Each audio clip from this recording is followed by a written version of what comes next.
fixture. I don't know. Tyler, can I ask you a question? Yep.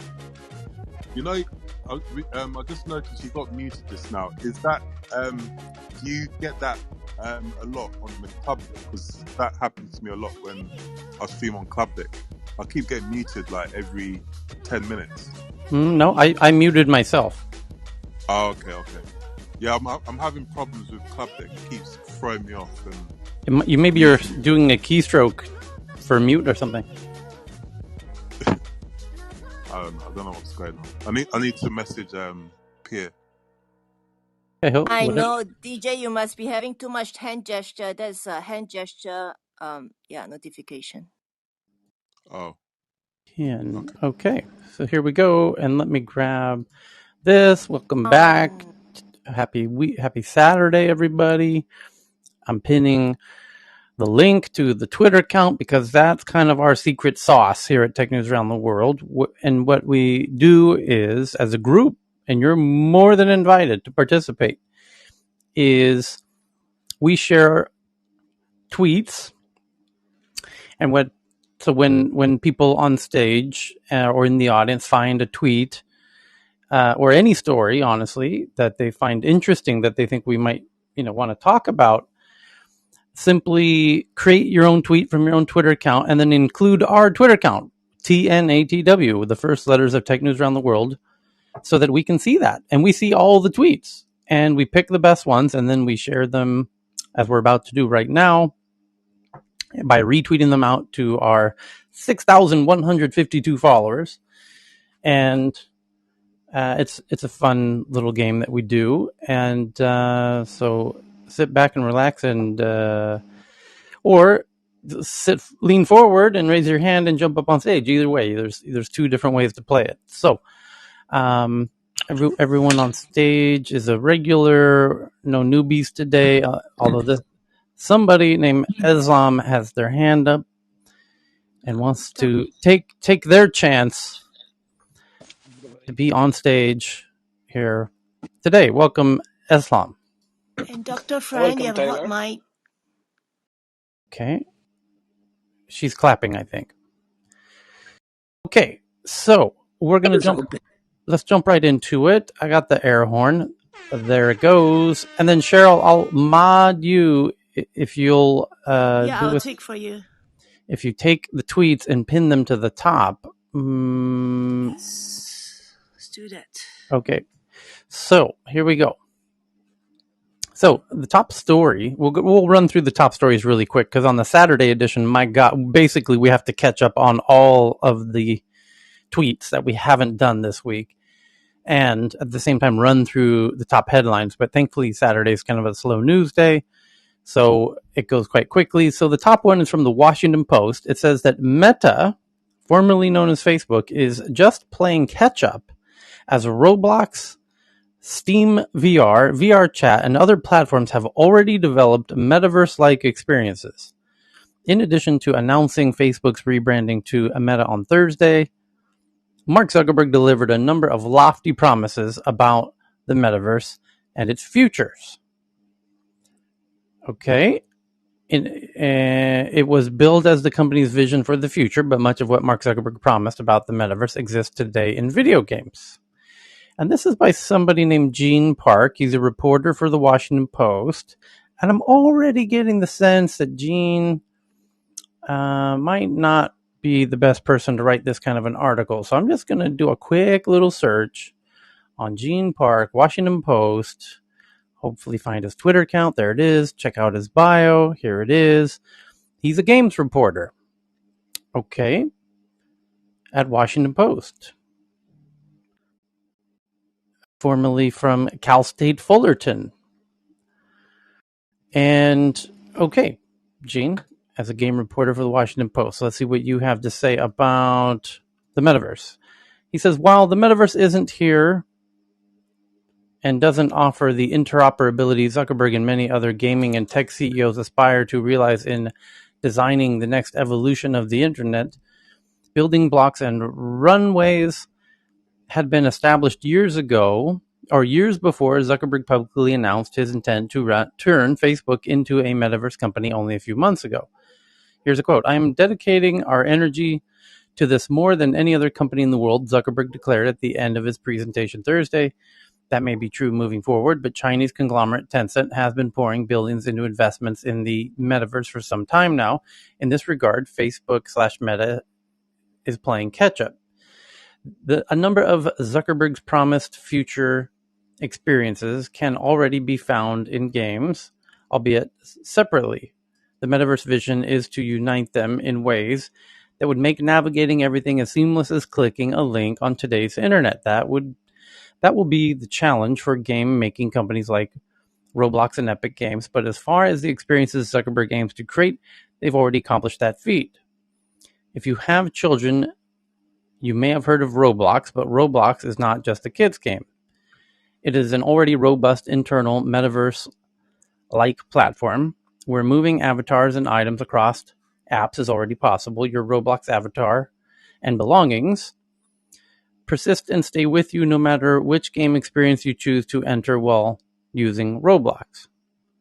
That has been a huge appeal of Roblox for almost a decade. You do not enter other players' worlds as famous game characters like Halo's Master Chief, or Tomb Raider's Lara Croft, or any other number of predetermined avatars like Fortnite. While crude, your Roblox avatar is a unique expression of yourself built from the game's offerings, and you use that avatar to play anything from hide and seek to an adaptation of Squid Game using Roblox. And he goes on, but he summarizes by saying, to his credit, Zuckerberg did say that the metaverse would include experiences on computers and smartphones and screens.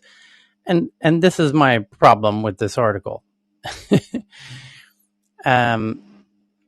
Is you straw man and kind of distort, and as much as you can, the points that were made so that you can make a catchy headline. And then in the last paragraph, you say, actually, you know what? I'm just going to walk this back so I, don't look like I'm a complete idiot and people point out that how wrong I am. So here I'm burying it in the very last paragraph if you got this far. But anyone else who, got upset by the first, 90% of the article, I've got my little safety clause down here at the bottom, so I can defend myself in any Twitter argument that might ensue based on the headline in the first 90% of the article. Don't do that. I mean, don't hide your opponent's truth of their argument in the last two sentences of your piece. He mentioned this in passing, but it's important to note that Zuckerberg is not creating the metaverse, as much as the company's name change and fancy computer-generated trailers may have led audiences to believe. In reality, this was a news release about exactly. And he said multiple times that his promises. No, he wasn't making promises. He's saying, here's how it could be. That is not a promise. He's not promising anything. So you're intentionally twisting and misconstruing and intentionally, honestly, misinforming your own audience at the Washington Post. And that really is the biggest sin of all of this. So in reality, this was a news release about a company's rebrand to spin the fact that Zuckerberg and company are catching up to the concept of the metaverse. They just happen to be a little late in hopping on board. Video game companies have already been hard at work building it for years. He has actually, there's some truth to the point that he's making, which is video games, in some sense, are embodied experiences that you as a player go into and run around as a kind of a world, and they can collaborate, and you could jump theoretically from game to game and take your avatar from game to game, and all of these things are happening, and the things that you buy in one game could transfer to another, and yada yada yada. And the game developers have definitely had a head start at this because they've been building in this 3D like environment ever since Doom, basically, which was one of the first games that popularized this kind of 3D like gameplay, where the camera is 3 meters behind the main character's head at 45, kind of that classic video game angle, which will likely be a very common camera angle in the metaverse. Although we don't know yet.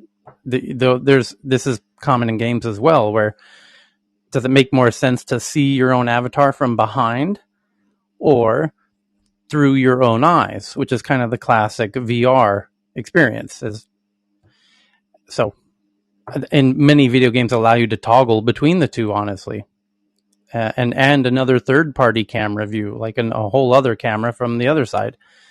And I imagine this will be true in the metaverse as well. But predominantly, the assumption is with these productivity apps, and nearly most of the apps that were being shown in the Facebook event video that we watched, it was all very first person view, as they call it. Tyler, do you really think that that in the metaverse, in terms of VR, and metaverse obviously goes way beyond VR, but in the VR versions, they would actually do third person view? Are they doing that today? There's many give the option to toggle between it, and they normally set a default that they think the user is more likely to use. But if you look in the settings, there's often multiple options on cameras. And some players use that as who get really good at that, use that as an advantage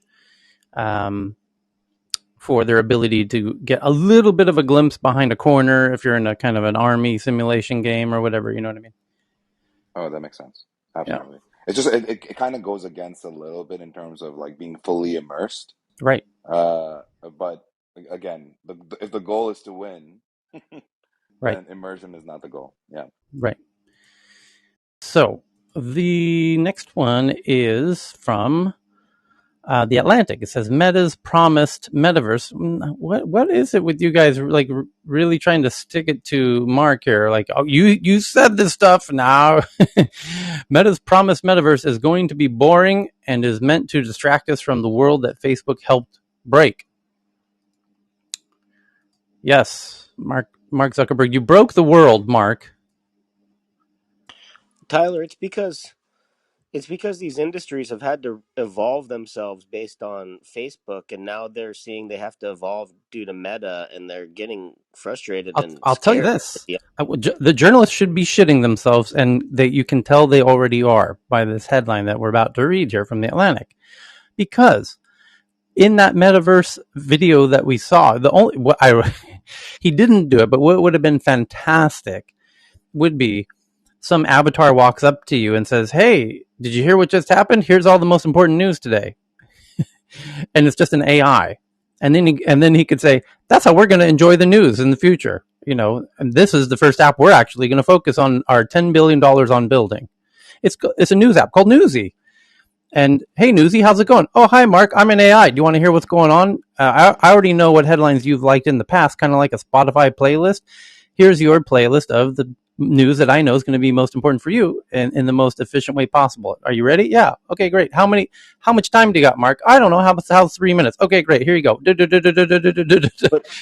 And then watch all of the heads of all of the editors and journalists fucking explode. And just think about Tyler, did I not say that yesterday?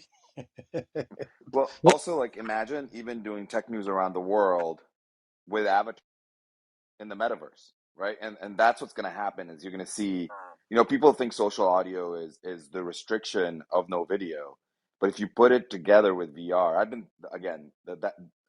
that meta presentation really got into my head. I don't know if you guys can tell, but I literally am starting to rethink all assumptions. And the idea here is that perhaps the reason why we like social audio so much is because it's removing the distraction of how we're looking and how we're acting. But what if we could bring that back in and be a much more engaging version of the news, as tech news around the world tends to be? And so I do think that like AI would be incredible, but I think there's an intermediate step where we can take this and put this into the metaverse in terms of actual VR and other modalities. It's kind of exciting. Tyler, they had to switch from journalism to tabloidism, and if you could just see it in their headlines. When you see the headlines where every single first word is capital, the first letter in every word's capitalized. Yep. That's your first indicator that their level of journalism is not to inform, but to basically elicit a reaction. And so they had to reinvent themselves, going from real journalism into sensationalism. And now they're realizing, oh shit, we not only have to change how we write, we need to change the medium completely, which we don't know how to do. And so they view this as like their last front. This is their last, really their last battle. And so they feel like, okay, let's go all out on the human being behind this instead of adjusting how we do business in the future. And that's a classic fallacy that a lot of companies fall into. So here, watch how easily debunked this dude's point is. His name's Ethan Zuckerman, writing for The Atlantic. And the headline again, Meta's promised metaverse is going to be boring and is meant to distract us from the world that Facebook helped break. Right, I mean, as you know, well, in fairness, if you're a journalist, Facebook did break your world. And that's not that's legitimate. I understand Facebook crumbled your hopes and dreams of being, making a living, basically sharing your thoughts in text. And we're very sorry about that. And I understand your whole life's vision is crumbled. And mommy and daddy lied to you, and it's all Marky's fault. Okay, we can hear the bitterness in your headline. Now, the story, the first thing he says is, hey, Facebook, I made a metaverse 27 years ago. It was terrible then, and it's terrible now. Okay, well, nothing says that your parents hate you like a headline like that. Nothing says my parents probably shouldn't have had a kid when you write a headline like that. Because for many reasons, that's just a fundamental logical fallacy. Because just because your metaverse sucked 27 years ago, by the way, a lot of video games sucked 27 years ago, right? There was a lot of video games that kind of sucked 27 years ago that don't suck now. In fact, there's a whole lot of apps that people have tried over the years. Matter of fact, food delivery. Let's just pick one. Rapid intercity delivery. Webvan in 1998, when 1999 was the laughingstock of Silicon Valley. It was the poster child for failed hubris. It utterly sucked. It didn't work for many very important reasons. And today, it's booming in every city on the planet. From Kathmandu to fucking Colombia to you name it. Ethiopia's got fucking rapid inner city delivery in Adidas. Everywhere has it now. 27 years ago, they tried it, failed, it didn't work. Much like your virtual reality. Your metaverse didn't work. And it turns out that every decent investor, when you're pitching them, if you're pitching them an idea from the past or an idea that's never been done before, they will ask you, why now? Why is now the right time to try this idea? It didn't work in the past because there was other complementary technologies that were necessary that didn't work. By the way, 27 years ago, we were signing on to the internet with like, and we didn't barely have fucking colored photos 27 years ago on the internet. So it's not really, call me shocked that your metaverse wasn't fantastic 27 years ago when it was hard to send even images to each other 27 years ago.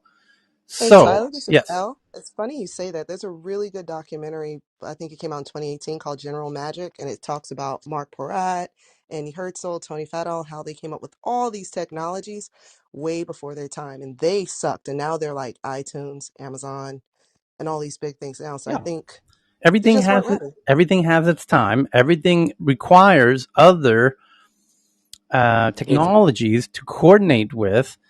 And that's why some things happen before their time and they don't work. So for you to assume that it will suck now, even though the last article we just read, mind you, says, oh, Facebook's trying to catch up. They're far behind. This is already happening. Okay, great. So, hey, Atlantic, why don't you go talk to your friends over the Wall Street Journal who would argue that Facebook's actually behind and it's already happening? Do you see how they're trying to attack from both sides? How can those both be true simultaneously? That's cognitive dissonance. One side's trying to say, "Oh yeah, oh you're too late. You're behind. You're playing catch up." Yeah, right. Sure, sure, right.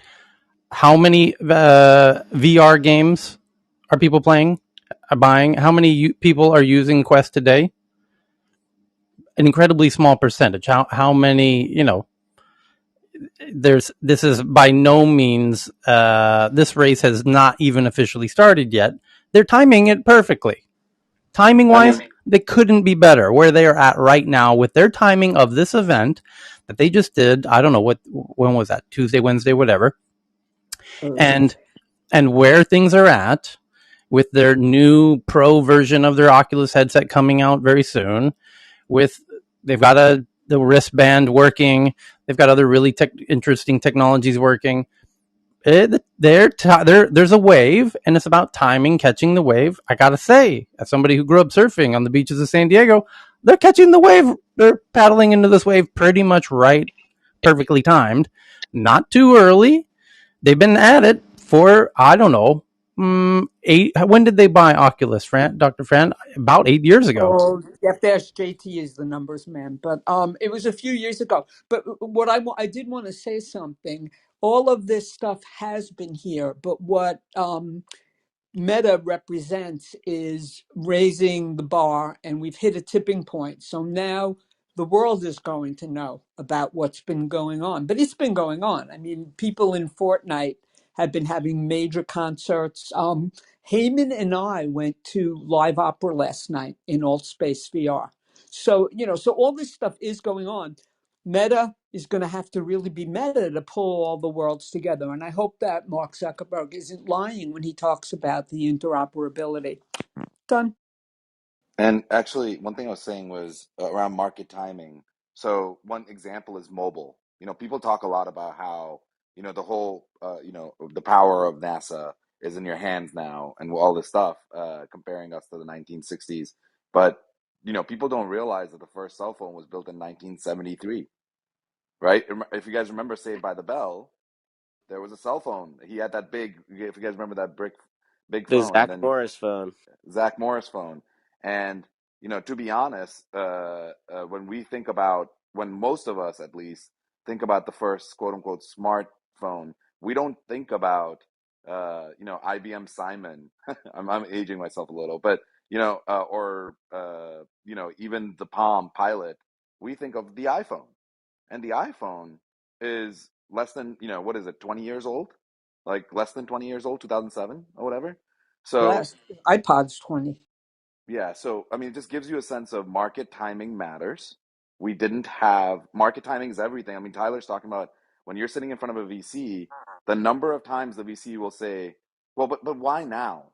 Obviously people have thought of these ideas before, but like, Right, why now? And right. that is, if you can't answer that question, don't even go. Don't exactly Because right, exactly right. Uh, and I've and shared and this in the also and I why panel. learned you the by far the why two you. most important questions is why now and why you. It all comes down to those two questions at the end of the day, and you have to have incredibly good reasons for both. Incredibly good reasons for both of those answers. Do you know And how I've I think many? shared One thing and I was I've going to shared this. mention, one last thing, Chris, was do you know how many dispatch apps were out there before Uber? People don't know this. I actually know this because one VC told me this before investing in us, actually. And they said 12,000 apps for dispatch. The technology had been there so much, but all of them had been focusing on helping the actual taxi cab companies. But until we had cell phones in the hands of everyone, and they had good GPS, you had Google Maps, you had all of these other complementary technologies, and at that point, Uber just came in, and Lyft came in at the right time. So it's not just about them being super smart. I think going to consumer super smart, but it's also understanding that, hey, I think we've hit an inflection point in mobile. So it's so hard to explain, but yeah. The tech has to be there. Yeah, I mean, I've shared this in the room and then in the back channel, but I had Square before Square. In 2002, I had a web-based point of sale system, and I had all this per transaction. I was going to buy the computers, put them into the restaurants. They pay 25 cents, a quarter per transaction or something. but it's all about timing. When I took the stuff in there, they're like, great, this is awesome. I can view my sales from my Palm Pilot. That's what they were using then. But here's the thing. I don't have internet at my restaurant, and I'm not going to bring it in. Why do I need internet at my restaurant? And timing is everything. And until, mobile really promulgated and everybody had internet everywhere, the point of sale via web couldn't happen. So timing is absolutely everything. And, that's just it, is that, Mark has got Facebook at the right time, the right place, and with the right things to really take us to the beginning of the So here, future. after he spends like 10 paragraphs explaining what he did and failed at, he then gets into the part of the article we could debate, where he actually starts making points, which is, he says the metaverse Zuckerberg showed off in his video doesn't have to solve those. He's promising future technologies that are 5 to 10 years off. No, he's not promising. He's saying they're going to work on it. There was no guarantee. He made it clear there's no guarantee any of this stuff's happening. They're working on it. They want everyone to work on it. You got to stop trying to put words in his mouth. So anyway, but it's still, he So says, Tyler, hold on, don't interrupt me. He's promising future technologies that are 5 to 10 years off, but it still looks like junk. The fire in his fireplace is roughly rendered glow. His superhero secret lair looks over a paradise island that's almost entirely static. There's a nominal notion of waves, but none of the foliage moves. This is what you guys were thinking when you were watching this, right? You're like, hey, those plants aren't moving, and that fire looks like shit, right? I mean, everyone was thinking I that, was right? thinking that as well. Yeah. Yeah. So the fireplace, the plants weren't moving. There's a nominal motion of waves, but none of the foliage moves. It's tropical wallpaper pasted to virtual windows. The sun is setting behind his left shoulder, but he's being lit from the right front.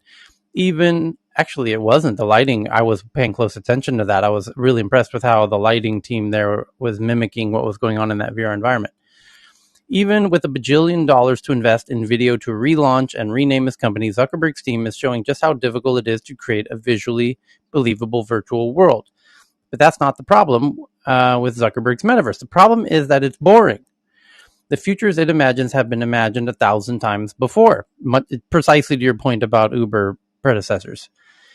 The two old men chat over chessboard. One is in Barcelona, one's in New York, much as they did in Minitel in the 1980s. There's virtual ping pong and surfing, like on a Wii. You can watch David Attenborough nature documentaries like you do on Netflix. You can video conference with your workmates, like you do every single day. Zuckerberg isn't building the metaverse because he has a remarkable new vision of how things should be. That's not an original thought in his video, including the business model. 38 minutes in, Zuckerberg gets serious, talking about how humbling the past few years have been for his business. Remember, he's not humbled by the problem of Russian disinformation or the spread of anti-vax information or the challenge of how Instagram affects teen body image. No, he's humbled by how hard it is to fight against Apple and Google. Okay, Karam. So, on this particular point that, out of timing and all that, I think two great examples we can actually bring in. Larry Ellison, introducing laptop back in 77. And, obviously timing is out and, he's not going to be the actual, hardware manufacturer, goes into the actual database and all that. Now, 15 years or so down the road, SanDisk come along, solid state memory, but it's ticking along and almost actually getting close to bankruptcy pretty much in late 90s because there's no digital cameras. There's nothing where the actual solid state memory is going to be actually used. And all of a sudden, like there's, all these digital cameras coming out and now the computers can actually take a solid state memory and everything. But hanging on to something for too long could be the way that you can actually get, you know, um, sort of attraction along the way. But this is like all to do with the, whether you're going to be the one who's going to be ultimately, working on that, or you're just going to actually move on. So if somebody's been working on, I mean, that not necessarily means that, you're going to be the one who's going to be actually capitalizing on it. So, I mean, two of the great examples. The SanDisk actually got paid off because they actually held on to it, kept on working on it, and just waited for the market to be ready for them. Whereas Larry Ellison didn't work and went on to actually databases and all that. So, I mean, it's got to be where you just hang on to it for a longer period of time, but you cannot just simply say that, okay, all of a sudden I actually worked on it 10 years ago, thereby, this is why this is happening, or somebody's actually capitalizing on it. So, if you could have been working on for like 15 years, yes, people would give you a credit for it, but not now. So just it depends. Hey, can I jump in, Sure. Taylor? So this is really common. So what is Mark waiting for? Mark my words, by the way, a pun intended. He's waiting for all the companies that have already done it to come to him and say, "Hey, will you buy our company?" He's going to buy up a bunch of companies, guys, and then he'll have what he promised, right? So that's how they work in Silicon Valley on something like this. He's got a big dream. He knows that other people have invested time and energy and money. He's going to wait for them to come to him, say, "Here's what we got, meta you, meta who, meta what, don't know what it's going to be called." But he's going to buy up a bunch of companies that have already done things in the metaverse. And all of a sudden, he's got what he needs, right? Suzanne is spot on, and I'm willing to bet, Tyler, that in your top 10 are going to be some articles about stuff that Facebook is buying up already. Done. Mm-hmm. Okay. Well, the next one is Mark Zuckerberg. Mark Zuckerberg says Facebook, the company, is now Meta. Whatever. That's just the announcement. The next one, CNBC, says they have sources that Zuckerberg agreed to name change after years of staff complaints and research showing a brand tax on apps with the From Facebook label. Next one is from New York Times. Facebook's metaverse is designed to solve several problems: an aging user base, dependence on Google and Apple, regulatory risk, and reputational damage. The next is, there it is. Kudos to you. Good prediction. Meta acquires Within. Literally the next article, as Cheryl can confirm. Mm-hmm. She knows my source. I don't make the sequence. Meta acquires Within, the company behind VR fitness game Supernatural. Within will continue working on the game and help Meta improve future VR hardware. But you're lagging behind. You're lagging behind. You've got all the money to buy the whole fucking industry, but you're lagging behind. You have the top headset on the world today, but you are so lagging behind. You are so incredibly far behind, and it's going to be boring and it's going to suck, because I tried it 27 years ago and it was boring and it sucked. So, Meta has announced that the studio behind VR workout game Supernatural will be joining the company, adding to the roster of studios owned by what used to be known as Facebook's Oculus division. The company says that Within, the company behind Supernatural, will continue to work on the popular fitness app and will also help Meta's Reality Labs enhance future hardware to support VR fitness apps.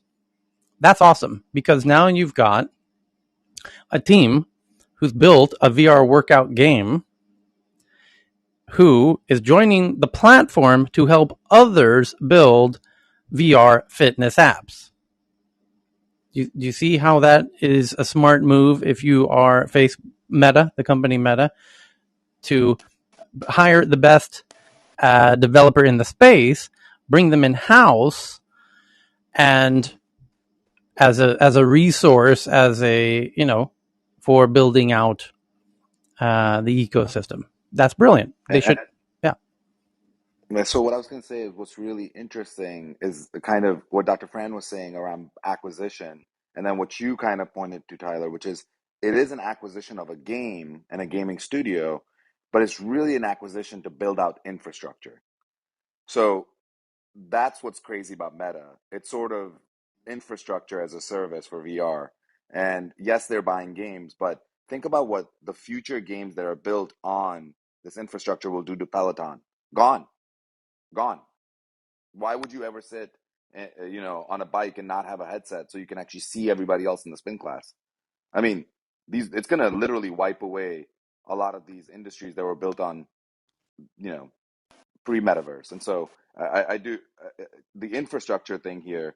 I'm telling you right now, mark my words.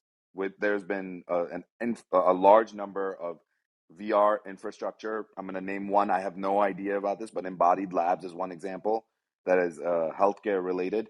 Watch them buy one of those and build an infrastructure around healthcare, and we're going Yeah, to see them do the same thing around fintech and do the same thing exactly. around. It's Productivity, genius. office And apps. guys, how he's going to structure the deal, because I know how this goes in the industry as well. So he's going to structure the deal where he buys it for a ton of money. However, those at the top um, are truly invested in Meta or Facebook because their options Yeah. or whatever stock doesn't vest for 5 years, so they have to stay with the company, right? Yep. So they're going to stay and work. Yep. Yeah. He's not stupid on how to acquire companies. That's for sure. Yeah. Mark has been one of the best acquirers of technology of startups the world has ever seen. So this is not a surprise that he's going to continue to do one of the things he does best, which is acquire the best of breed in each category. As Dr. Donish just said, he's going to get the best productivity team, whoever creates like the best office experience, or to bring them in, and the best fitness app and bring them in, the best video games to bring them in. He'll bring in the best of class as long as he can, and medical, and like you said, fintech, all of it, all of it, all of it, all of it.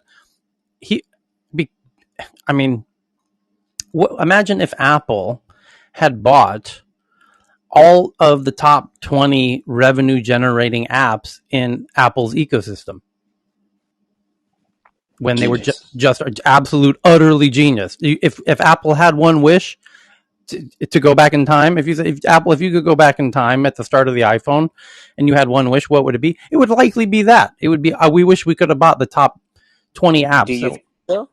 Do huh? you think so? I actually think that Apple deliberately doesn't have any killer apps because they want to spurn the ecosystem. Yes, but if you're trying to build an ecosystem in the way this is where Mark is different from Apple. Like, Yeah, because it's the hard versus soft, right? I get it. well, there's many differences. Like, and this could be his folly. This actually could backfire. Where make no mistake, you're going to have a whole bunch of folks who don't want to participate in whatever Meta's doing, and they want to build a more open, uh, decentralized, um, you know, blockchain style, ethically, style of development that is antithetical to what Zuck wants to do with Meta, and that's going to exist. There's always been, it's always been there was Apple versus Windows, and there was iPhone versus Android, and there's going to be Meta versus something. But in this case, is that something going to be Apple, or is it going to be this massive decentralized? Take the power, keep the power back in the hands of the individuals, and not consolidated, not overly centralized power. I mean, at the end of the day, though, right? When you look at it, if your main goal is a sustainable ecosystem for your company, you kind of need to let some other players have some success, right? I True. mean, Yeah, yeah, when I but look at it from a pure business perspective, right? Apple's collecting 30% of the App Store revenue. So that means they're going to capture 3 out of 10. What does 3 out of 10 look like if Apple's totally dominant and doesn't even allow much success of the app ecosystem? So Three out there's of 10 becomes 3 out of 4, right? And so your market share drops, and ultimately your platform doesn't gain adoption. I mean, why Apple really? I mean, just like Danish said, there were smartphones before Apple. When Apple entered the space, I said, "Oh, Apple's going to get destroyed. No one's going to leave their Microsoft infrastructure to join on Apple." Well, I was totally wrong. I was totally wrong there. So the difference here is the fidelity of the platform.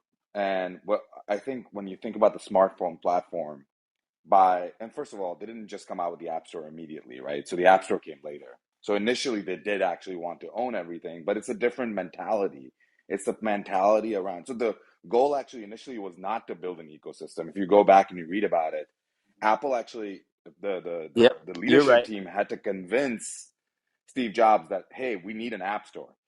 It's kind of, and this is something that again doesn't get talked about. He's always Yep. talked about as a genius, but Yeah, yeah. he also wanted to build everything himself. And so here with Facebook, what I was, and I think that subtlety and nuance that Tyler was talking about cannot be overstated.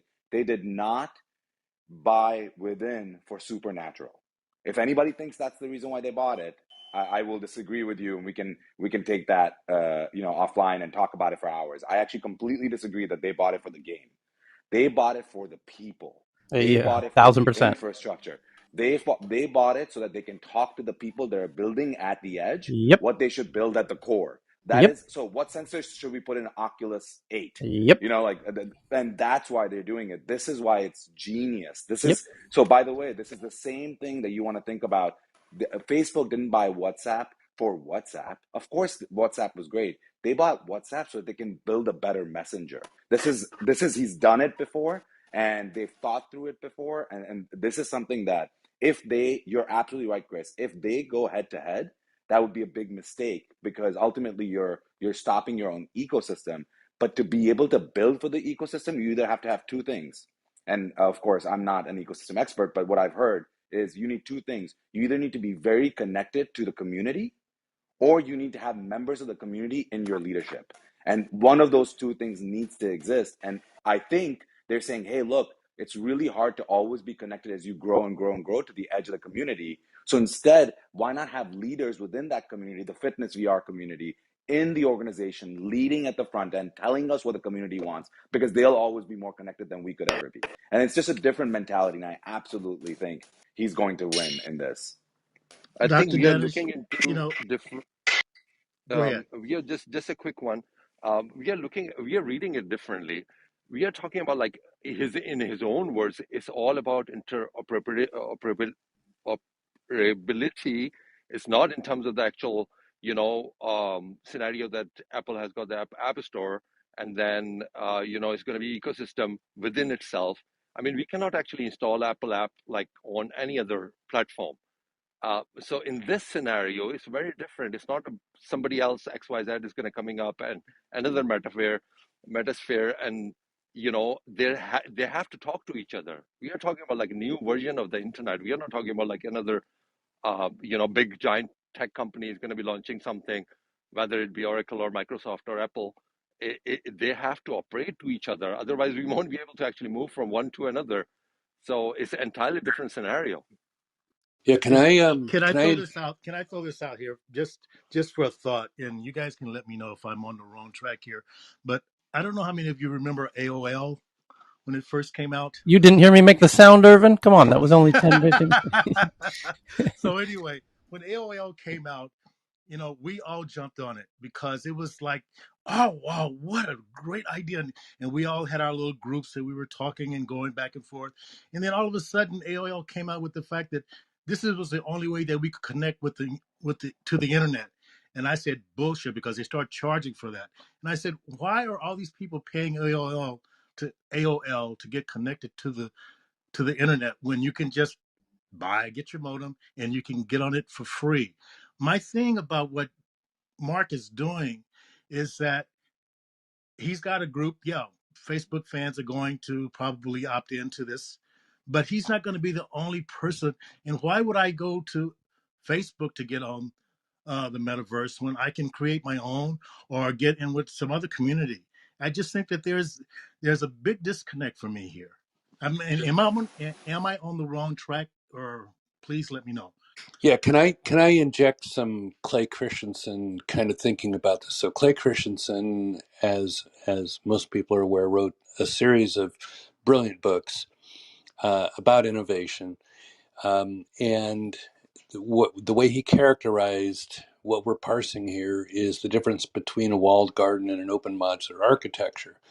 And so, genius or not, what is being announced, I believe, in what we're witnessing with the acquisition of all this talent, and I agree 100% with Dr. Danish that this is a talent acquisition as opposed to a product acquisition, is that he's aggregating the global talent in this space to race to create a walled garden masquerading as an open modular architecture. And an open modular architecture allows people to play within a set of interoperability guidelines where the creator is fully supported economically by being able to participate without huge operation fees, without a 30% tax in an app store. And that would be an open modular architecture. I'm getting the red bar at the bottom. Am I in the matrix? No, you sound good. Oh, okay. So, um, and while he was live, I had some great conversations with Clay about this very issue.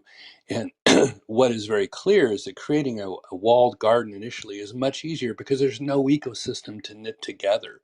So the first commercial manifestation of most new innovations occurs within a walled garden. And what happens is the overhead of a walled garden um, ultimately becomes higher, and the ability of an open modular architecture to overtake it because it has a faster rate of expansion because you can better entrain the entire global community rather than the global community that you can afford to buy.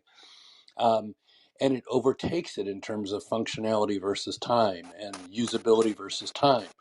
But you can't start with, it's very rare that you can start with that kind of open modular architecture simply because you're relying on pieces of the ecosystem that don't yet exist. And if you're building it yourself through acquisition, it's a much faster path to seize the market. So the big question is this really a path, as he said in the pitch, for supporting creators, or is it a path for entrapping creators and putting a tax on them similar to the App Store tax in Apple? Well, somebody wrote, it's a great point, John. It's in a similar vein. Somebody wrote an article about how he already says he's planning to hire 10,000 people to join on the VR side. It's like he's got enough money to acquire as many people who have an interest in the space as possible, to bring them all in house and to try and what's the word I'm looking for? Just Monopolize the market. monopolize the talent market. So because if that it's every, I mean, tech in general is a battle for talent, but within the metaverse, it really is. And I think Google kind of realizes this in AI, and they try and monopolize the AI talent to a degree. And I think Mark's going to be incredibly focused on and willing to pay a premium for everybody in that market, because if he can get a lock on it, then that will continue to a flywheel for months to come. Hey, so no speculation here, but having formerly worked for Accenture, and I mean, it's public, uh, Accenture is huge at Facebook. They're one on one. I mean, like if you walk around normally, when you walk around the Facebook campus, you don't know the difference between Accenture and Facebook employees. And they have, I mean, so Mark has a ton of people behind him telling him what to do and how to market this and when to bring this up. I mean, come on, guys. This whole thing is also a deflection of what's going on back east, right? I mean, so all of this is all good. And Mark has amassed a very good leadership crew. And then he's got Accenture to tell him what to do and when to do it. So it's all very calculated. And I mean, Dr. Danish, you're spot on. Dr. Fran, you're spot on. John, oh my God, spot on. You guys watch it go down. I tell you, whoever said, this is going to be the next, internet bomb, boom, it's true. I mean, you watch companies like Sun who tried to do something by giving away Java, and what happened? They busted, right? Because really their only thing that they really had a hold on was hardware, which was sold off to Oracle. So, I mean, this is fascinating, but God, it's going to change so fast in the next 2 years. So fast. Mark has it all mapped out.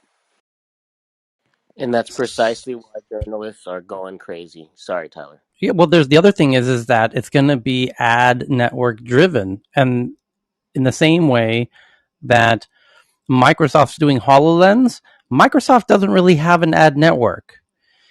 Facebook is fundamentally an ad network. They can apply the ad network dynamics to this platform, to this hardware, and the AR shopping opportunity is so incredibly ridiculously big that he'll be able to subsidize the cost of the hardware more than anyone else can because of that ad network, except for another massive global digital ad network. The only bigger digital ad network on the planet is Google, and Google seems to be notably kind of a bit lagging on this. From what we can tell, maybe they have it all figured out internally, and that would be great if they do for the planet, for another big company to be, in this race. And Apple needs to build up I mean, they certainly have the hardware chops. They're certainly obviously working on something, but they have a long way to go in the ad network side, and the data side, like what Facebook already has acquired and all of the social network data that they already have that can apply into this social commerce shopping thing. Man, they could bring the cost of these things down to an eye-wateringly, eye-poppingly, ridiculously cheap level, which would drive the ubiquity, would drive the adoption of the hardware. So that isn't the challenge. The challenge is making sure there's enough great content in the platform so that it really sticks. And if it really sticks, then that flywheel really starts spinning. Chris, A- or Chris, As I yeah. as And, I and keep going I'm, down this, I'm sorry. They are the perfect company, right? Because Google is not. Google does have some sectors of its business that specialize in, like Andy likes to say, human engagement and attention, right? But search is not a human engagement and attention type activity, right? It's very, I need something, I get it. I need something, I get it. Whereas Facebook and some of these other entities are good at stringing along the intention and engagement. It's like, well, I just watched this. Well, get ready for the next one. We're gonna show you. And they have the business relationships through their ad network where they probably do business with 90% of the companies on the planet, meaning whether you do advertising, you communicate through WhatsApp, you do their login services, they already have the established business relationships in one way, shape, or another. And to your point about Microsoft couldn't even compete if they wanted to because they don't have the ad network to build out, right? So their customer base is completely different. The model is completely different. So Facebook, I don't think any other company could be this company. And I'll shut up. Okay. Well, we So got a that's whole. why they acquired Instagram, right? They acquired Instagram right at the right time, right? So they doubled, they tripled, who knows what they did to their clientele, right? WhatsApp doesn't have ads yet, but it's all a big plan, guys. Yep. So the next big article is an Apple MacBook Pro 14-inch and 16-inch review by The Verge. Now that they've had their a week or so to play with it, they say it has incredible performance with very long battery life and beautiful displays, but expensive and absurdly expensive RAM. Absurd RAM pricing, they said.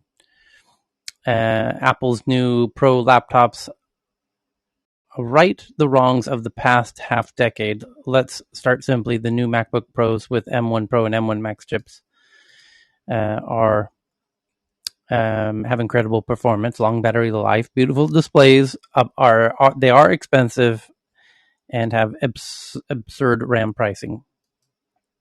The Wall Street Journal also doing a comment on Apple, saying that Apple's VP of Mac and iPad marketing, which is Tom Boger, says that Touch ID is more convenient than Face ID on laptops since users' hands are already on the keyboard.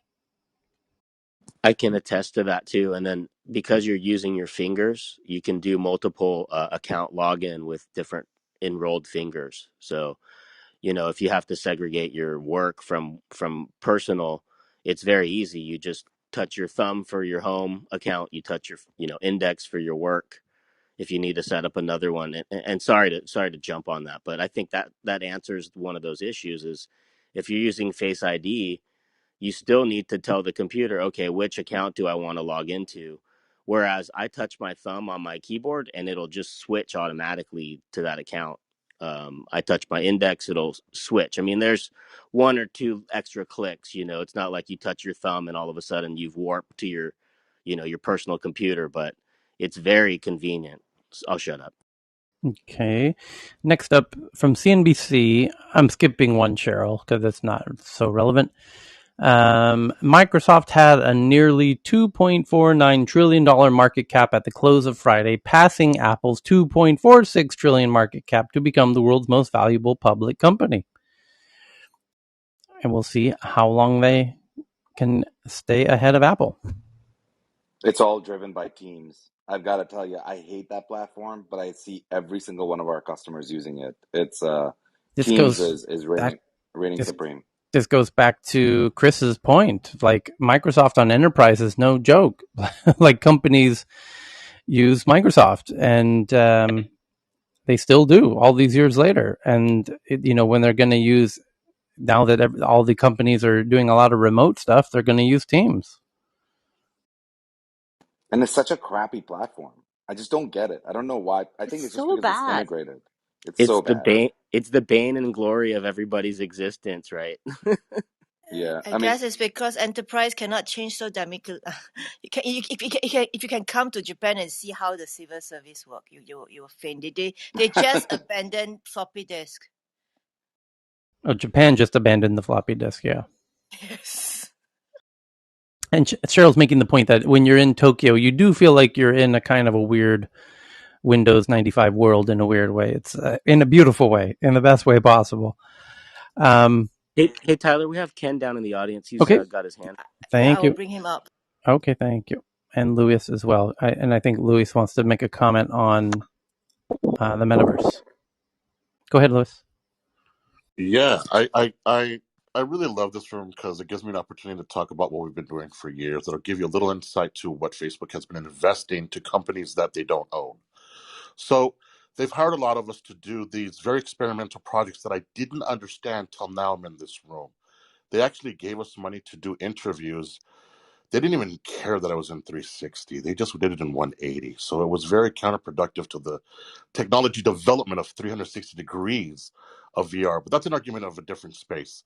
What was really interesting to me that this room's exposing is Facebook basically gave us the money so they could collect data on what videos would be interesting. They have a thing called venues, which is in the Oculus store right now. And they have probably thousands of videos that they've commissioned that make no sense except for collecting the data of what people want to enjoy. And I'll be specific. So you shoot this video. I shot these different videos and stuff. One of the videos was on lowriders. Now, why would Facebook want anything with lowriders? It made no sense to me. But they gave me a good budget, and I shoot this interview of lowriders and stuff like that. And I started to think they want the data on what the Latino community is talking about in the headsets when they're watching this interview of stuff that has no connection to their platform or universe. So they throw money at us to do these VR experiences, a lot of money in concerts. So they're easily teaming up with all these very, very high profile musicians throughout the world, funded to companies that have nothing to do with them. And basically, since we're not Facebook, but they give us the budget, Facebook owns it, they have all the data, and they're librarying it. And it's my belief when the metaverse does come to fruition, they're going to have thousands and thousands of videos that they pre-commissioned 10, 20 years prior to when the metaverse really gets hot and popular, and I mean really, really good. And they're going to own all the content. I hope that gives you guys a vision on how much money they've been throwing at this for the last 7 years. Oh, Thank you. they want to be the YouTube as well of the metaverse. Yeah, absolutely, absolutely. Yes, they've been, and the only reason we stopped doing this was because COVID messed everything up. Oh, Otherwise, we'd be shooting these every single month. that's crazy. I had not put those out together. Yeah, and last time we went into sort of a deep dive on this, I don't know, a month or two ago. One of the things that we talked about is the fact that while Microsoft is going after the education and the business market, conventional sort of enterprise, and Facebook is going after the consumer, those who claim that what Mark's showing is not for them because they're not a gamer don't understand that everybody's child is going to be learning much more rapidly with AR, VR, metaverse tools. Everybody in industry is going to be retraining and retooling and reskilling based upon VR training. It's already happening. I mean, the ability for example, training an engine mechanic for a Boeing engine is much faster in the VR world than in the real world, and those kinds of use cases are going to drive everybody into the metaverse as table stakes for participating in the economy.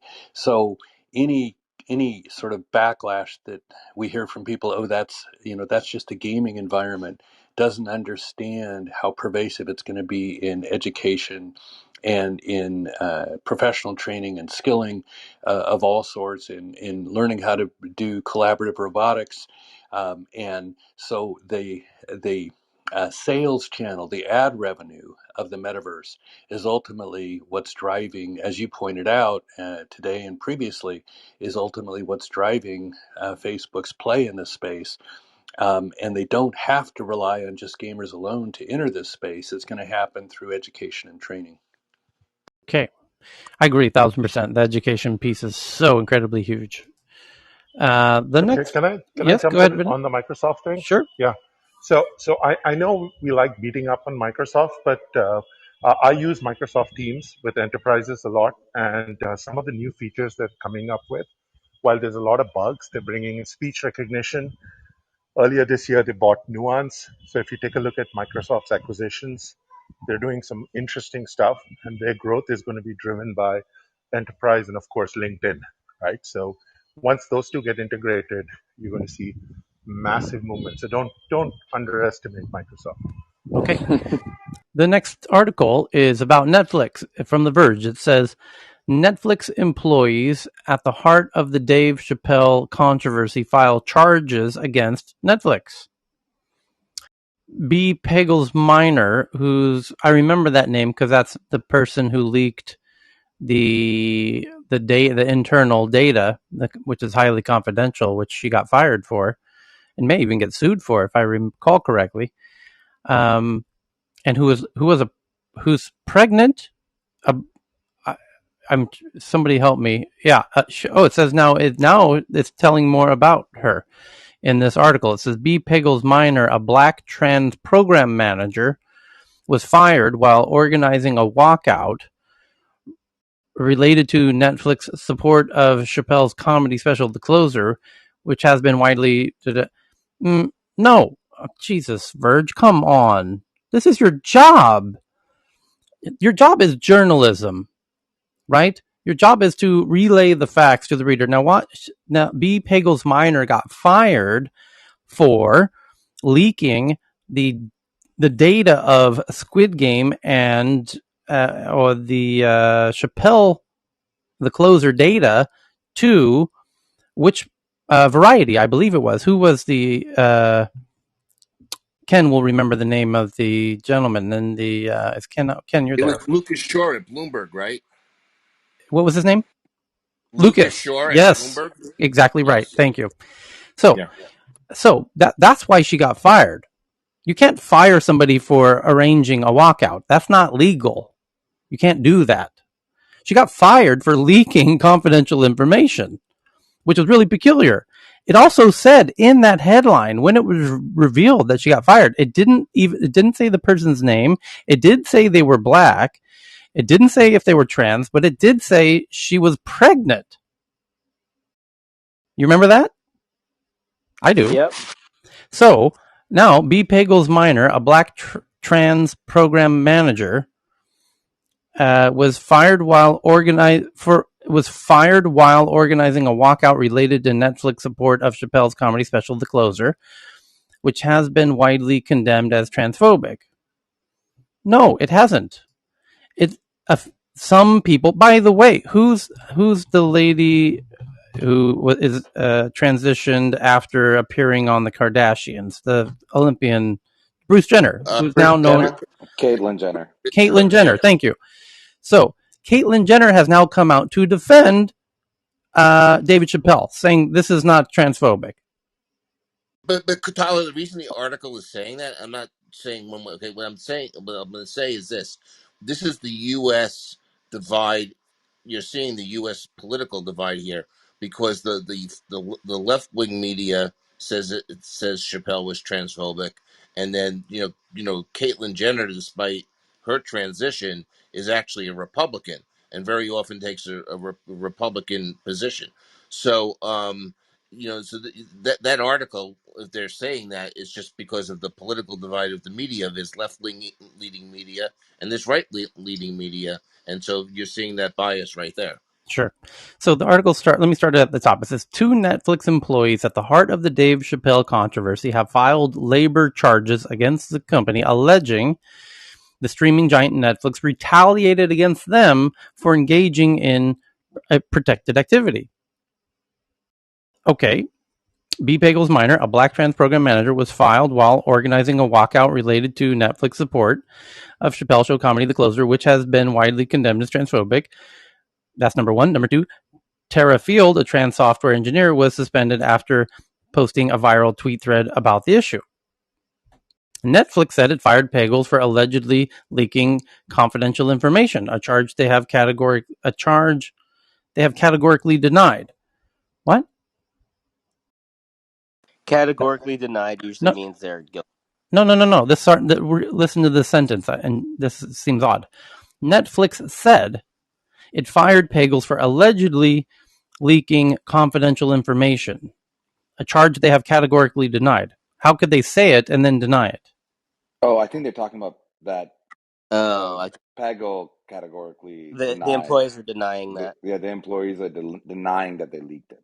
A Well, charge they, meaning not Netflix, but the 2 trans folks who got you. Okay, that's a no, weird. no, no. But you have to be careful because, like, one of them, the second one, not her, the second one apparently, I think Tara, initially got like suspended because she attended a meeting correct. that she both of Not them. attended, stormed and interrupted with Well, the yes. well, I don't know about that. I mean, because That's what Netflix they kind of said. walked back. That's No, what but Netflix Netflix. said. But I know, but then they walked that back and they reinstated them because, but apparently, because it was like they had technically, I guess, invited a wider berth of people than they wanted in that situation. So they didn't. They kind of walked it back. They had actually, I think, reinstated the second person, and maybe now they got rid of her for something else. So maybe I think that the leaks continued after they got rid of the first person, so they thought the leaks came from this other. I don't, there's a lot there. These are not facts; these are newspaper articles. So let's take everything with Sure. all of them. Yeah, yeah. Here's the next sentence. The company said Field was suspended for attending a director level meeting she wasn't supposed to, though it reinstated her after finding no ill intent. In the charge, Field says she and hundreds of other Netflix employees were invited to attend the meeting. Now, the employees are filing unfair labor practice charges with the National Labor Relations Board. They say Netflix's actions were designed to stop workers from speaking out about their working conditions, including the desire to create a safe environment for Netflix staff. Here's a quote. This charge is not just about B and Tara, B meaning B Pagels Minor. This is not about B and Tara, and it's not about Dave. It's about trying to change the culture and having an impact on others, says attorney Laura Burgess. The charge is all about collective action. It's about supporting your coworkers and speaking up for things you care about. Filing with the NLRB supports the goal of collective action, but it's also an easier choice than filing in state court, as both Pagels Minor and Field signed Netflix employment agreements that require them to resolve disputes in private arbitration, a process that tends to favor the employer. This is common at large tech companies, though both Google and Activision Blizzard have recently ended forced arbitration due to employee organizing efforts. The NLRB investigates all charges it receives. If it finds the allegations have merit, it can try to secure a settlement or, if that fails, issue a complaint. For employees, the best case scenario, outside of settling, is getting reinstated with back pay and forcing Netflix to post a notice that workers are allowed to engage in protected activity. In a carefully worded statement, Netflix implied Pagels Minor was the source behind a Bloomberg story that contained internal metrics about how much Netflix paid for the closer. The narrative then spread in the media, though employees who spoke with The Verge said they didn't believe it was true. After Pagels Minor was fired, Bloomberg continued to publish stories containing internal metrics about Netflix shows. Which Yeah, doesn't mean she wasn't the original leaker because you don't know how much information she gave before correct. she got fired. So And we just don't know. more It's, you know, importantly, Bloomberg isn't denying that she's the leaker. well, Bloomberg probably wouldn't deny or confirm because they would never do that. Because as a journalist, you would never say anything, right? Well, A, they a might tell journalist. Very. Netflix. I mean, he has a good. If they didn't already think they know, if they're saying, I would imagine if they next time they speak to Lucas, they'd be like, that might have come up, and he may or may not have it. If it wasn't, that's a great question, actually.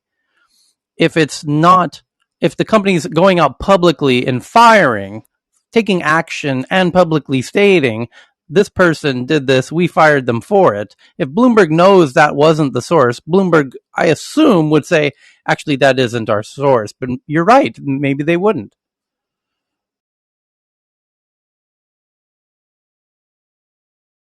Anyway, it's the next bit. B, who is 35 weeks pregnant, is now about to lose their health insurance. Amidst all the stress, I'm trying to take one day at a time and focus on my health. They said in an interview with The Verge, as a high risk pregnancy, I have to be careful. We don't even know what our health insurance situation is, and we are scheduled to be. Wait. Here's the thing with that struck me on that statement.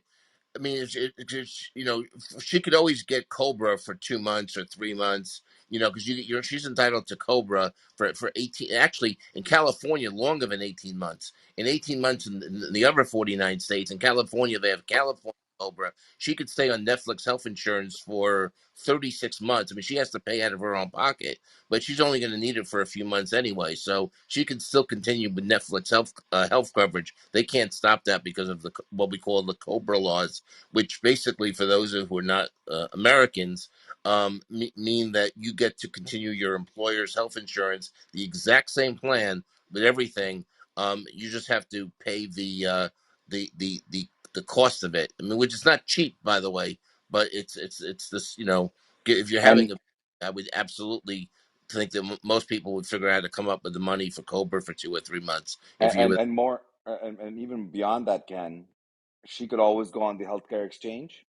They don't ask pre-existing conditions. I know She that, could but literally go and do it's that as the well. exact Just to be program. clear, because if money is a problem, the healthcare exchange plans, while not being the most economical, I'm sure with her previous Netflix salary, she, and I don't know her savings and all these things, but they take all of that into account. So they take into account how much money you have, do you have a job actively, and those are not the most economical plans, but it's still something that she would have access to care. So I I do know want to be Dr. Danish, I mean, we don't want to go probably in a deep dive in this issue in a tech room, but in reality, because I'm familiar with all of those issues, is that there's generally like an exclusion when even for an ACA plan on like an immediate thing. There's like a whatever that slight waiting period is for something that's pre-existing, and also the deductibles are very high.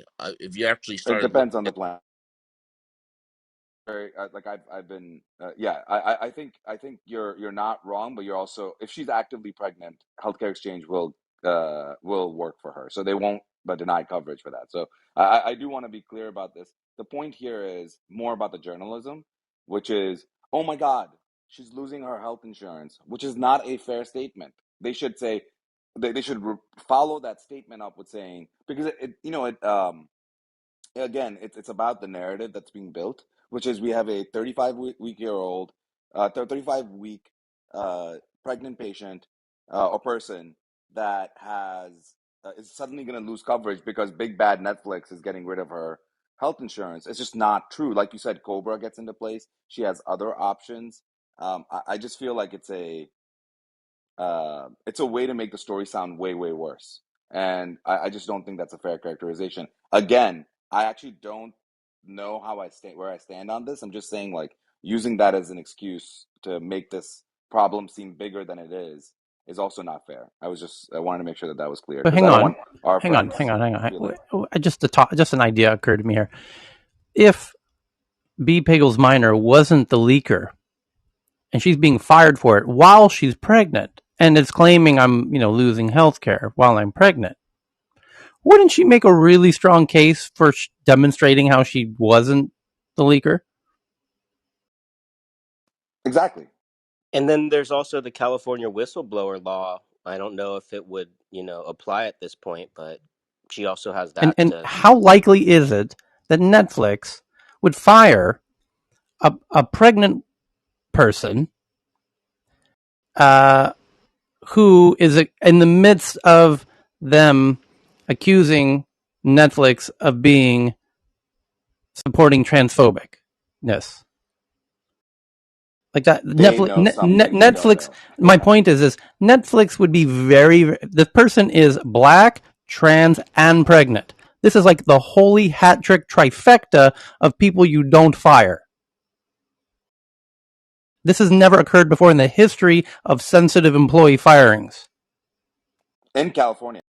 In the history Yeah, of in firings on California planet too. fucking Earth, there's never been a black, trans, pregnant person that, I mean, I don't know, in that pyramid of, sensitive people to fire as a tech companies are particularly careful about firing minorities around There's a issues that at black elevator operator uh, got 100. particularly Go ahead. around pregnant people, particularly around trans people. Now you've got all three in one. I would go out and say that Netflix would not have accused this person and fired this person unless they were 1,000% sure that they were the leaker. Maybe they didn't know.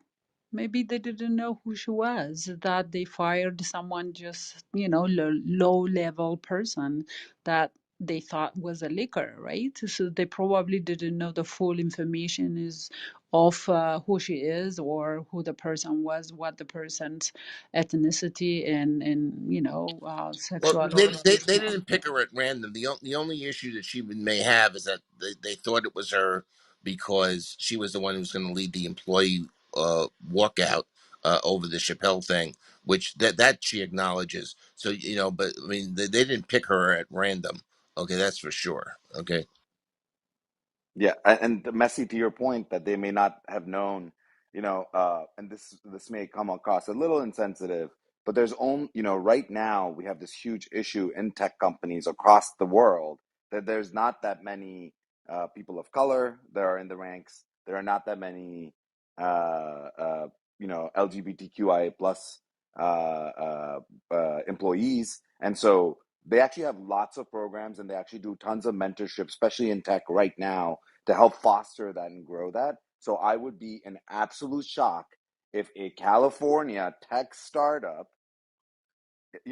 who by the way just release the closer, which was which some people have found to be incredibly transphobic, did not notice that the person that's leading the walkout is a trans woman who is currently pregnant and a minority. I would be in absolute shock. So, Messi, if you're right, they need a better HR team. It would be unreal for me to even envision that because that's not something that is that common within their organization, within any tech organization, to be honest. Yeah, and I can speak to that because all of that would be in her employee records. So HR would have to give her a letter of termination, and that would have shown up on the system. So there's no way they could I not mean, have they known they that. would need to have evidence. They couldn't do it on Correct. Yeah, on Yeah, yeah. suspicion. They Yeah, you can't. They can't yeah, do it yeah. on suspicion. No, Yeah, there would have you to be need it. there would have to be grounds of evidence in her termination, in the termination document. By the way, Oh, paper you'd have trail. to There would there. need to be a paper trail. Like you can't just fire people. That's not how it works. I mean, you don't correct. just say, ooh, you did something. Do you know, like, you need to have tons of documentation. Risk management usually gets into the conversation. They say, hey, do we have enough documentation to justify? Because remember, it wasn't that she quit, it's that they actually fired her on grounds of being a leaker. They have said it publicly. You don't think that Netflix has a giant risk management team that's sitting there saying, should we say these words? Are we sure? Because this is going to bite us in the back. It would have been so much There it is. easier. That's the conversation that happened. Are we the lawyers are asking? Are we 1,000% sure? Do we actually have hardcore evidence before we go through this? Because if not, it's not worth it. Yep, Because Yeah, Larry, we because got video of her the having that. wrongful the wrongful dismissal lawsuit that would come back if they didn't have it would cost Netflix hundreds of millions of dollars in a case like this. So they would have done their due diligence on it for sure. So Field has applied for medical leave from Netflix. Since speaking out, she has received a credible death threat and been doxxed. This is what happens with trans people. We're tolerated as long as we're quiet, but if we speak up, we get harassed, she says in an interview with The Verge. It has been a really stressful few weeks, but I intend to keep fighting for our community. Netflix co-CEO Ted Sarandos is continuing to stand by the special, although he's walked back previous claims that the content on the screen doesn't directly translate into real world harm. Earlier this week, The Verge investigation found that in 2020, Netflix suppressed search results after the controversy around the firm Cuties. Oh, you're bringing up your previous completely idiotic article about that again, are you? The Trans Employee Resource Group released a list of demands ahead of the October 20th walkout. They want Netflix to invest in trans creators and revise internal process on commissioning potentially harmful content. In a statement emailed to The Verge, after the original publication of this article, a Netflix spokesperson denied retaliating against employees. Yeah, we recognize the hurt and pain caused to our trans colleagues over the last few weeks, but we want to make clear that Netflix has not taken any action against employees for either speaking up or walking out.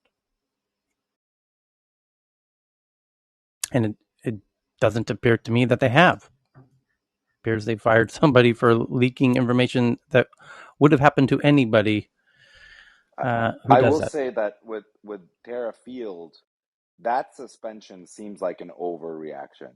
Just want to speak. This isn't my personal. I have no idea all this. Again, I expect, because if by the way, just to be clear, if those kinds of conversations are happening at my tiny little company, like She if wasn't. we're even Hang on. I don't think she was. She says she's applied for medical leave from Netflix, meaning she's back at Netflix, Well, she was suspended initially, and then right? they reinstated her. So the Correct. point is that that seems like that may have been an overreaction to something that she attended a meeting she wasn't supposed to. They could have had a conversation. There was not this long paper trail. She put out Right. a tweet Great that point. was, talking Yeah. about it. And so I feel like that.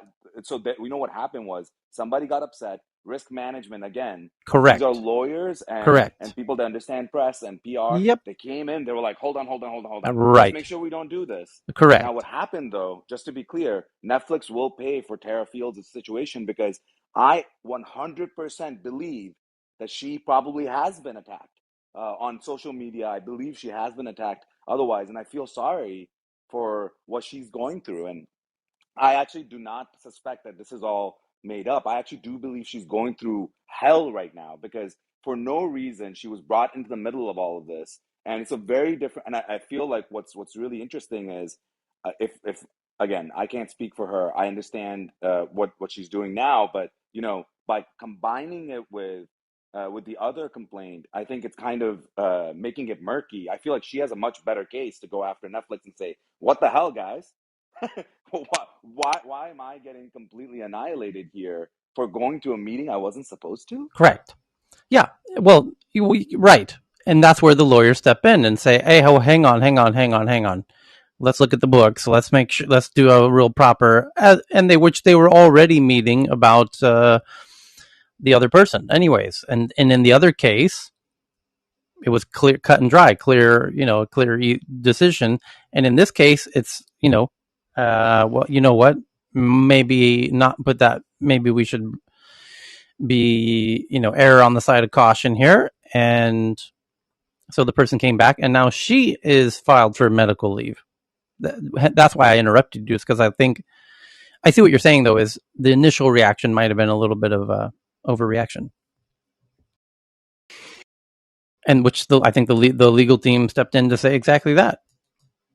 And that's the point: is if the legal team is stepping in to be the umpire and call the balls and strikes, as they've done here with Tara Field, and said that you shouldn't have suspended them; they should be brought back in. They were brought back in. Great, they're doing what they're supposed to be doing, calling balls and strikes. And on the other case of B. Pagels Minor,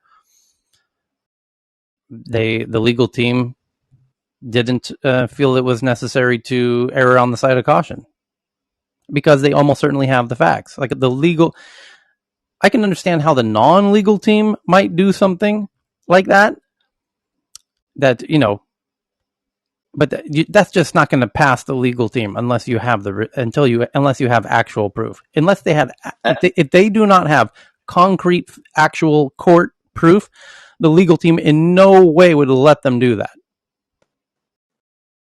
And by the way, it's not just Lucas at Bloomberg or whatever his last name is, saying like hint, hint, like wink, wink. They must have something that is beyond reasonable doubt that she did this. I mean, again, just to be clear, Yeah, when because you you are can't in do an it on organization, suspicion. yeah, exactly. You have to have like a crazy paper trail to be able to get rid of any employee at a tech company. It's just the way it is. You put yourself like, why would people don't realize this, but if Netflix ever wants to take on debt or if they ever want to do anything, the first question they're going to say is, hey, do you have any personnel legal cases currently underway? And a lot of that is seen as a risk on the organization. And of course, they're public. They must have a hundred different lawsuits going on at the same time. But personnel lawsuits, they go much deeper because they can really quickly lead to unions. They can really quickly lead to a lot of other downstream stuff. And so, just want to, I know we Doctor, all want to believe. Netflix is worth like almost $1 trillion or something in the market. 800, it's hundreds of billions. They have no problem getting financing, no matter what lawsuits they have. I mean, it just doesn't matter. I So mean, it's a tomorrow, different. Ken. So tomorrow, if the Netflix employees come back and they say we want to unionize, can you and I now? That I'll let you know how that looks because I can tell you that's going to hurt their I know market that it'll cap. hurt the That's going to stock hurt price, but they will still always exactly. be able to get debt financing when you're in that I was giving situation. that as an example. I was just saying, like, let's say they ever wanted to go private, if they ever wanted to do anything else, sure they could do it, but it would affect their market cap. And I don't know about you, but there's very few companies that want their market cap to go down significantly I know. because I'm their not saying employees it helped unionize. hurt the market cap a little, but look at Amazon, and they've got a lot of unionization issues. I mean, it's hard to like figure out where it's hurt their market cap. I mean, because these are things that Wall Street more or less, takes in strides to a large extent until it becomes a much deeper issue. Because you would have already seen it with Amazon, and you Did you haven't. see? So I'm going to push back again because did you see what happened to their market cap when the unions struck it? When the unionization vote was struck down? Did you walk? You can. I'm happy to send you in the back No, channel what no, happened to their stock. it's a little, it's still a huge market cap. So it's when it's that big, it just impacts it somewhat maybe, but So, so Ken, it's not like And being a when you're startup. the sorry, Ken, founder Danish, and when you're the company, Danish. 1 second, Vinay, I just wanted to make this last point and then you can take over, Vinay. But I was going to say that when you are the people that are in leadership, no market cap is big enough. So I will push back with that. But go ahead, Vinay. So Yeah, I don't think it's a market cap issue as well. It's not just a market cap because if they keep having these lawsuits, they're going to struggle to hire talent. People are not going to want to join companies where you're seeing lawsuits after lawsuits happening, right? Have that challenge. They're struggling in certain parts of their business to bring lateral hires. That's why they're going and bringing in a lot more junior people and growth in the company. But just keep in mind, in the war for talent, this doesn't look good if they've got all of these lawsuits happening. that's a very fair point. Yeah, the talent wars right now are so real. Netflix is paying, one third to one half of people's salaries just to get them in through the door. So you're absolutely right. That will make it more challenging. And that's a fair point. Absolutely. Okay, next up from Foreign Affairs.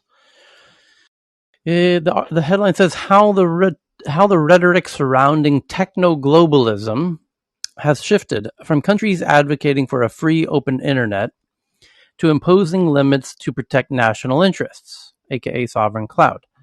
Well, I added that last part about sovereign cloud, but that's clearly what they're implying here. It says they only give the first two paragraphs in their paywall here. It says two key words were missing from the statements that followed the inaugural in-person summit in September of the Quadrilateral Security Dialogue, also known as the Quad, which features Australia, India, Japan, and the US. The first absent word was predictable: China.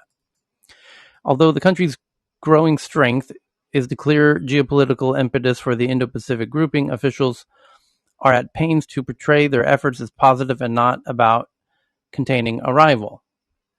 The other omitted word, however, was both less obvious and more important. The four governments released a set of joint principles on technology emphasizing shared values.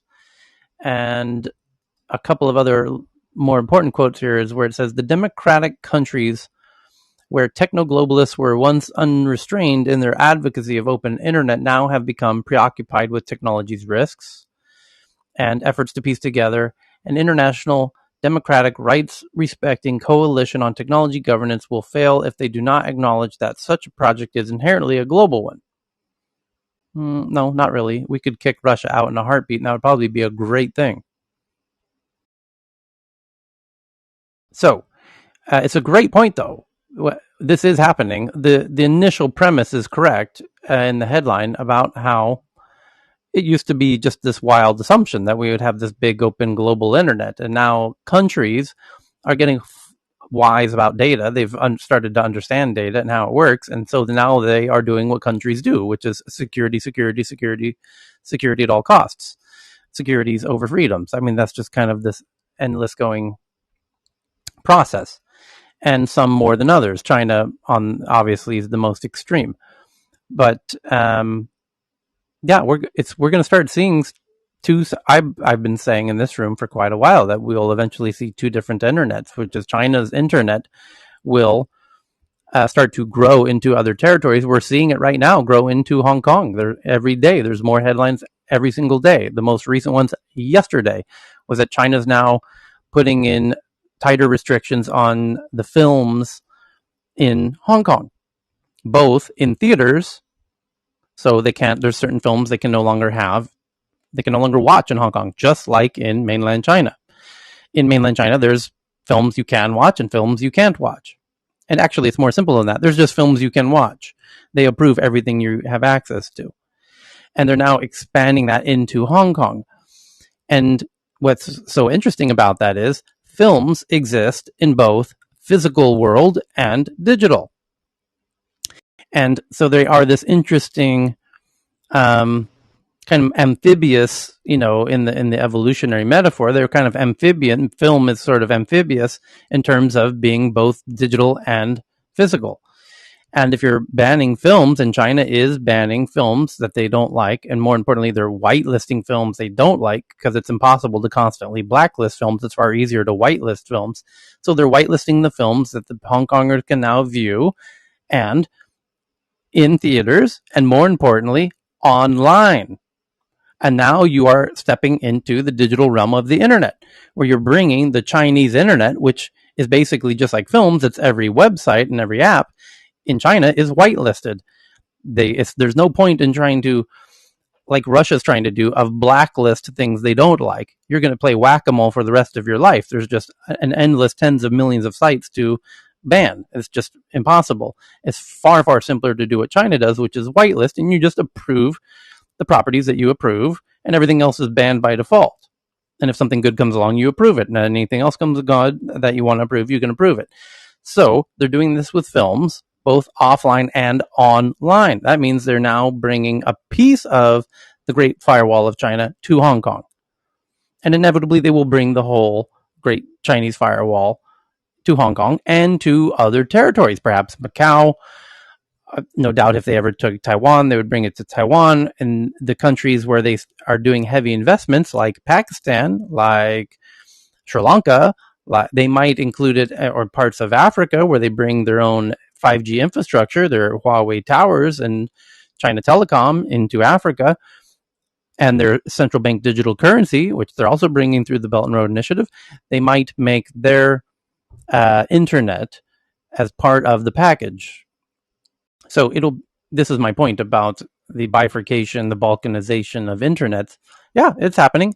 It's happening on the data level where countries are becoming um, understandably concerned and taking a lot of action around controlling the data in their sovereign territories or geographies.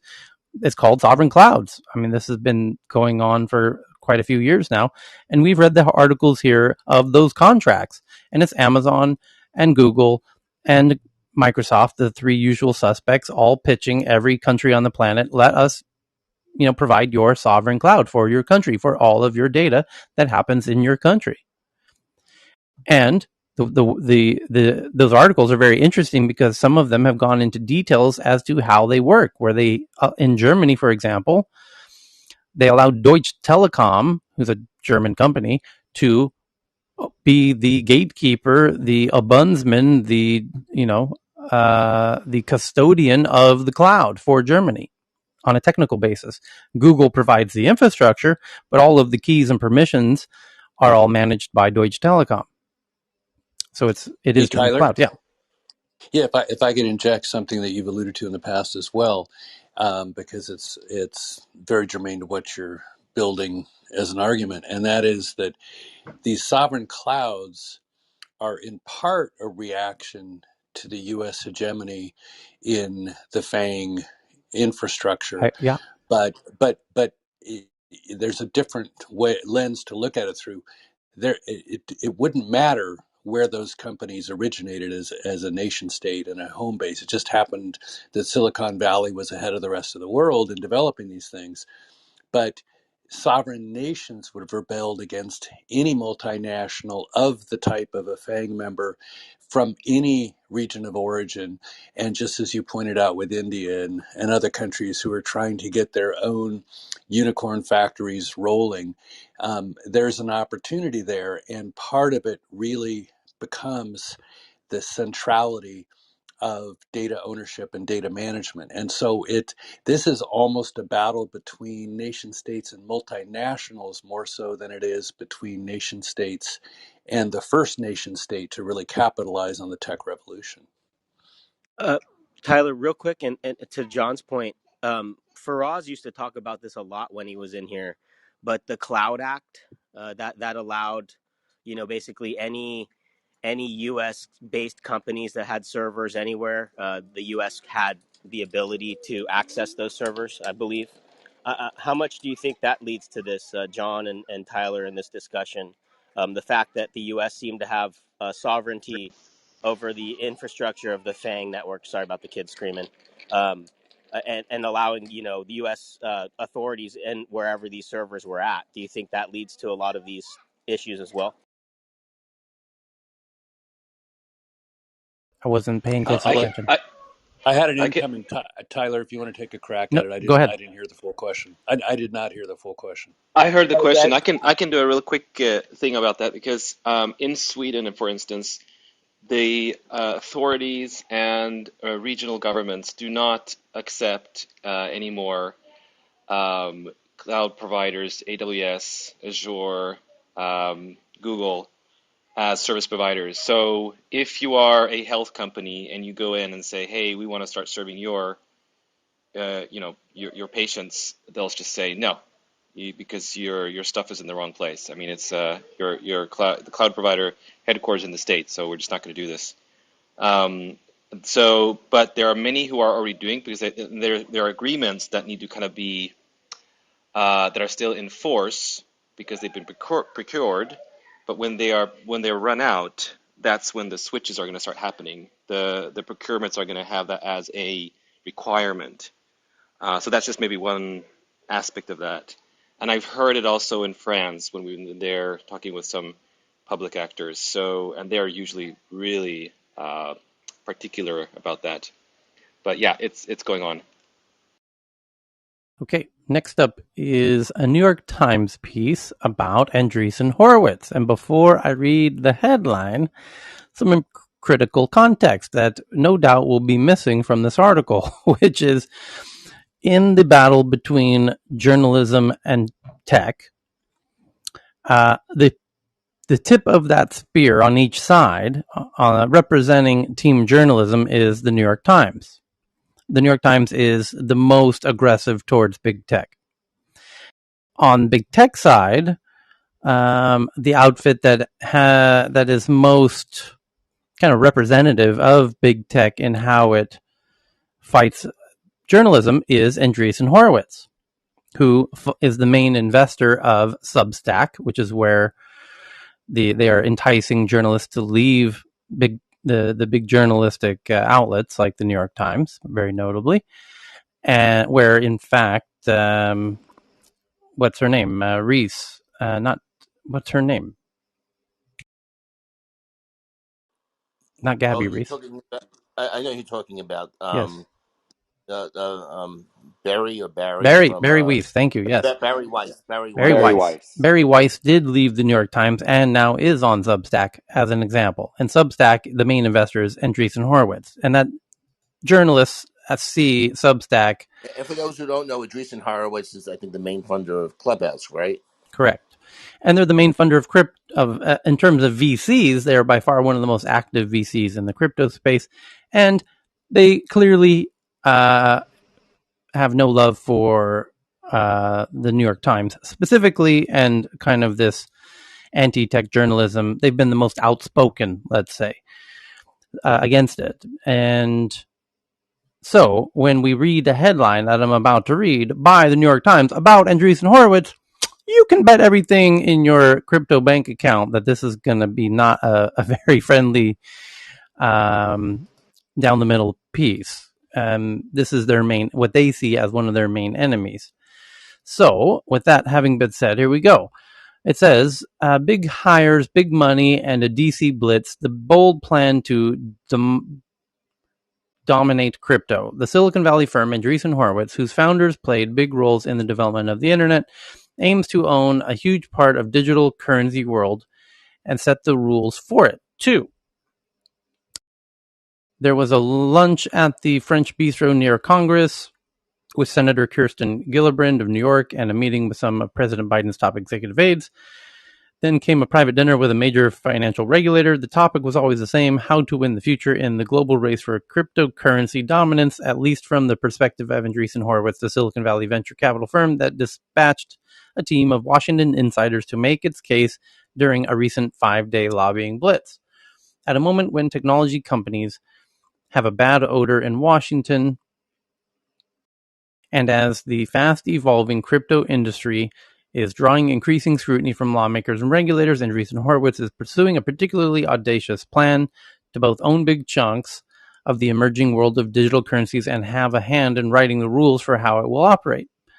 To push its agenda, the firm has hired an array of experienced government hands. They include Tomika Tilleman, a former aide to Mr. Biden when he was a senator, Katie Hahn, a one-time Justice Department cryptocurrency prosecutor, and Brian Quintanez, who joined the effort just days after leaving the Commodity Futures Trading Commission, a crypto regulator.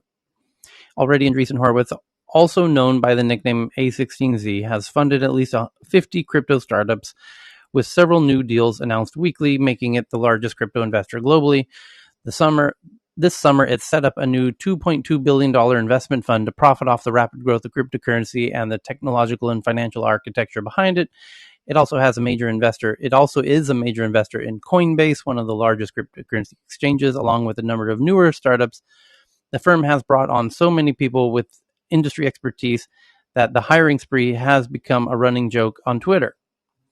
The vision that Andreessen Horowitz founders, Mark Andreessen and Ben Horowitz, are pursuing is to be at the center of the booming new ecosystem of digital technology that will disrupt industries as varied as art, banking, finance, gaming, e-commerce, music, social media, and telecommunications.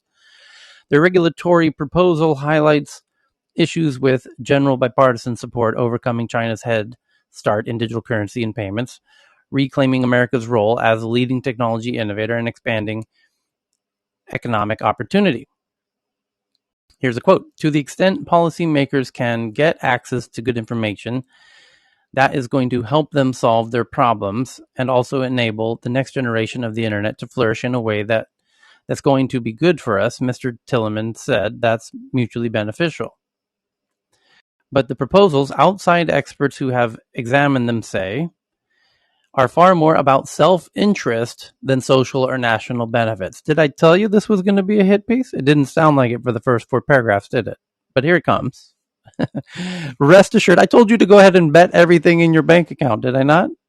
Yeah. Here it comes. Good old, you never let us down, New York Times, with your endless jihad here. You just can't help yourself.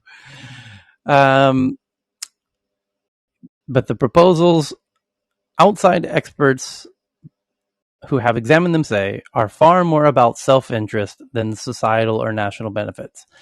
Here's a quote. This is pretty nakedly transparent attempt to benefit their bottom line, said Lee Reiners, a former supervisor of systemically important financial institutions at the Federal Reserve Bank of New York.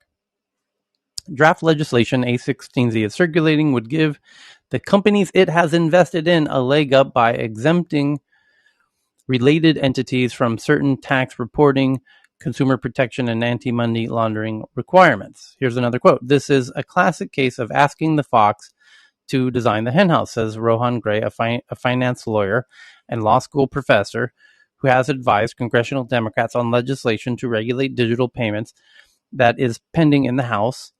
They say things in a way that sounds reasonable, but it involves them essentially giving up very little in the public interest.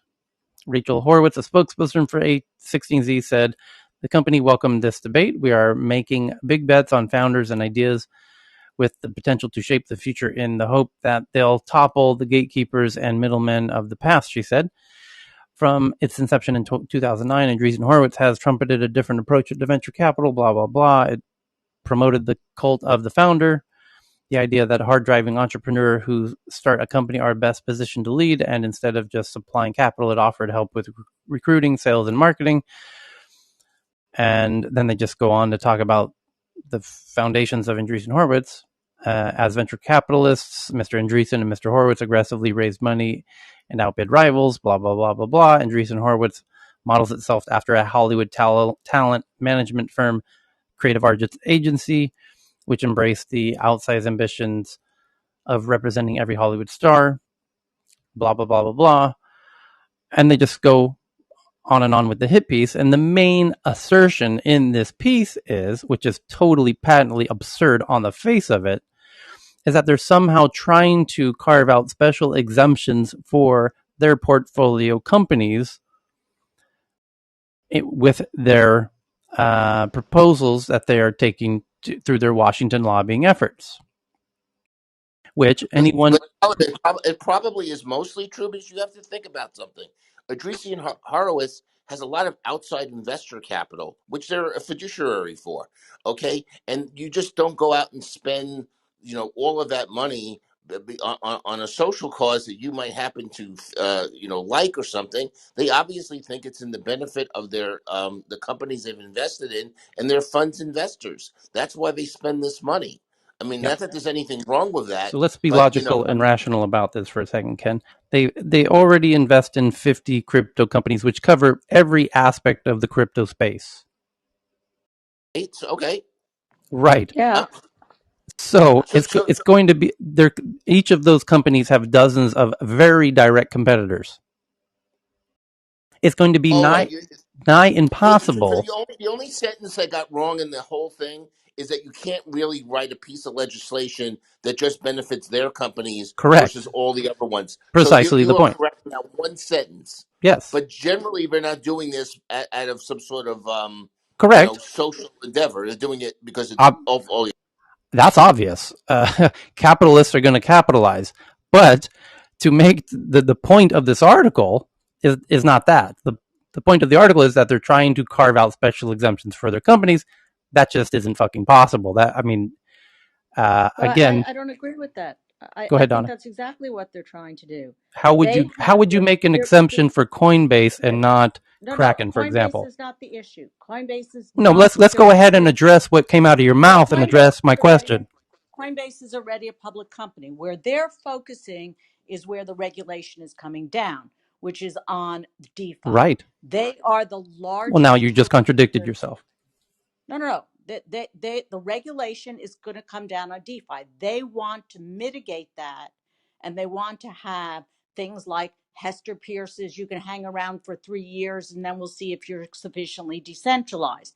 16Z understands their fundamental problem, which is why they gave hundreds of millions of voting rights, governance voting rights, to universities while keeping the tokens themselves. They know that those voting rights, if they were to have them and to also then vote for a distribution, they're right in securities land. And all that stuff needs to be listed on Securities Exchange.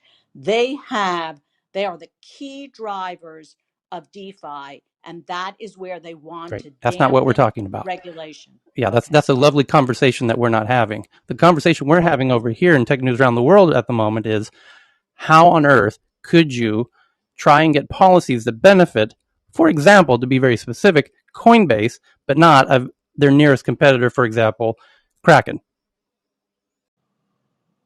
Yeah, well, I mean, Coinbase is a public company. Kraken is about to be a public company. If they wanted to, what they would try and do is get all of the tokens that are DeFi tokens to get soft touch and be able to continue to be trading on Coinbase without having to be listed on a securities exchange, and get rid of all of the things like transfer agents and everything else like that. Now, that's not to say it won't benefit Kraken, but it clearly would benefit Coinbase first, because Coinbase is a public company. It's already listed in New York, and Kraken, New York people cannot trade on Kraken. Right. So I do think there are significant things that they can do. Coinbase is but one example of what they want to do. Also, being able to have Coinbase lend. Coinbase lend policy, as we know, was declared to be a securities by the securities Yes. SEC, and didn't let them go through on that. Right. So where did that want to compete with? That wants to compete with all different other kinds of institutions like Gemini. Gemini has a program, but it did it differently. It got all kinds of state approvals where Coinbase did not. So I see Coinbase as one little teeny tiny thing, of which they've already sold a portion of their stock, whereas the real key returns to new funds are coming from DeFi, which you think is not the point of the conversation here. So the issue is, if they were to make proposals that benefit specific companies and not how to phrase this, it would prevent them from doing further investments in space. So if you start to create or try to propose legislation that benefits the few companies that you have in this space, you're no longer able to invest in the space. What, wouldn't the new companies follow the same trajectory? No, because you're not, as an investor, you're not going to invest in something that so directly competes with something you've already invested in. Oh, well, that's not true with 16Z. They invest in so many projects that compete with one another on the assumption that some of them, not all of them, will be the winners. I mean, they have, and that's the case of most of the crypto companies. So many people are investing in a dozen kinds of gaming type companies, some with NFTs, some without NFTs, in all different ways. Most of them have invested in almost every single platform for NFTs. Why? If you happen to have one or two of them that see, you're good. So they don't really care. They just want to get in. But Donna, isn't that a good thing? Uh, yeah, I think the competition is a great thing. Yeah. So the fact that, because the whole idea here is, and just to be clear, I have no dog in this race. We don't get any funding from them or anything like that. I just think that the one thing that they have done is they look at, and by the way, that article was not wrong. They do look at themselves as a talent agency. They do. The way when you engage with them, when you have conversations with them, they treat founders with incredible amounts of respect. They have a great rep about not screwing over founders, and and there's a reason why all the founders do want A16Z behind them, outside of just the media machine and the PR machine and the lobbying and all of that. They understand that their target market is the startup, not not just their LPs. They look at it very differently. But what I was going to say is, when you're looking at the crypto market and they say, hey, we want DeFi to be or sorry, when you're looking at DeFi, they say that, look, we're not going to say you're a winner, you're a loser. We're going to make everybody rise together because we believe this needs to exist in the world. And they've taken, or forget about that, whether they believe it needs to exist, they believe it will exist. And so they just, like Ken said, they have a fiduciary responsibility to support that. But to try to make the claims that they are trying to pick winners and losers is literally not looking at their, just like a talent agency has multiple actors that could win best actor. They believe that multiple people can win in an industry, and it's not always a winner take all. So I just don't think that that's a fair characterization of A16Z. That's just not the way that they go. Even if you've ever interacted with them, I think it's easy to speak about them without actually interacting with them. When you interact with them, their approach, like in the last 2 weeks, they've supported 4 different companies that are in, for example, the primary care space. And it's because they believe primary care is important and they see that it's the obvious next step. And so, I just think that we have to be a little bit careful depersonalizing them. This is a group of people that are founders themselves. And the reason why they exist is not just from this sort of a weird, like, hey, we're going to go out there and form a world we care about. They just want to make money. Yeah, and Eh, the one thing I would say about making money is that the ability to make money in the DeFi or in the, let's just say, the crypto space with these new tokens, they've never seen something that makes money as quickly as they've been able to, because they're getting their 10, 50x in less than 2 years. Whereas normally, to get that kinds of return, the timeline is much more. And that's where some of the rub comes in their view, their regulatory view, which is they want the incubation period or whatever would be to determine whether or not something is sufficiently decentralized or a security or anything else to be as flexible as possible to be able to get these tokens off their books as soon as possible, because then they book the return, which is why not only them, most of the crypto funds are able to raise so much money so quickly, because where would you be able to say that you're getting 30x in a year and actually getting it? So on that note, one thing that they're going to do, likely, I do not have any knowledge of this, but just seeing what Sequoia did last week, Tyler, we're going to see these evergreen funds really pick up. You're going to see this happen. It's a natural thing. And so some of the things, Donna, that you're saying that could be perceived as negatives will essentially become a wash, because they'll follow that and they don't need to make an immediate return for their LPs in that way. And I think that's going to allow this ecosystem to build further. Sorry, Tyler, go ahead. No, I think Donna was exactly right on her last point, and I think that's the crux of it. I think that's the the meat, the heart of what they.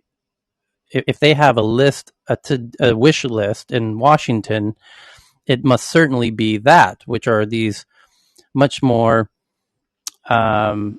industry-wide issues that they want to address, rather than issues relevant to particular one of their 50, or trying to cherry pick particular regulations for each of their 50 companies. So, because she's exactly right about the bigger issue is, can they operate and continue to rake in the incredible windfall that can happen through crypto? Because she's right. This whole, the rate of growth, for lack of a better word, rate of return might be the right word. The rate of return that they're seeing is, a VC's dream come true. And that must be their priority when they're having these meetings, not we have to look out for company 1 through 50. Yeah, Tyler, if I could add to that. So, yeah, the multiples on investment that they make is driving them. The crypto and DeFi space has created unprecedented opportunities for rapid MOI. Um, the one thing I want to say is if you look at really successful companies, say, you know, a Facebook, a Google, an Apple, and you look at their trajectory. I mean, take Apple as an example. The fits and starts and the pivots and the turns and the leadership changes and the return of Steve Jobs and how many critical things there were in that pathway. And then you look at what an early startup represents is talent and passion and creativity. Um, and when you look back, when you turn the clock back and look at what made them successful, there were so many things in any one of these big companies where crucial decisions were made shrewdly at exactly the right moment to get them to where they are. So the point of that digression is that when you invest in early startups, you can have a brilliant, creative, passionate, talented team. But if there's 10 others just like them tackling the same goal, the same platform, one or two of them are going to make those critical decisions at exactly the right moment more than once and end up being at the top of the stack. So, given that kind of economic architecture in the life cycle of different startups, it, it only makes sense to invest in competing talent groups, and where you can aggregate them, great. Where you can't aggregate them, let it play out and provide some knowledge and experience of like Andreessen Horowitz does to those who are early in the game. But betting on a single horse in any space is a very dangerous thing because of the long journey to get to a big success. Next up is, what do we got? Nick Clegg. This is Wall Street Journal. Nick Clegg, Amy Klobuchar, Josh Hawley, Chris Hughes, Clay Shirky. That's a random mix of names there. And others on how to reform social media platforms and limit their harm. This could be interesting. How to fix social media. Revelations about Facebook, Instagram, TikTok have highlighted the problems posed by the biggest social media sites. What would it take to reform the platforms and limit their harm? Amy, and then there's a bit by Amy Klobuchar. There's a bit by Nick Clegg, and there's a bit by Clay Shirky, which that's the one I would pay first close attention to, actually. Nicholas Carr, that'd be the last one I'd look at, and then Sherry Turkle, and that's it. So it's 5 bits in one. The Amy Klobuchar one should be very good as well. No more blind trust in big tech. If you have a Facebook account, your data brought in $51 to Facebook last quarter. And it says we need transparency and action on the algorithms that govern so much of our lives. Good luck with that. And what else? Yeah, so they had different people write different pieces. Nick Clegg, who's from Facebook, says Facebook can't do it alone. If Facebook didn't exist, these issues wouldn't magically disappear. Absolutely right. Fantastic point.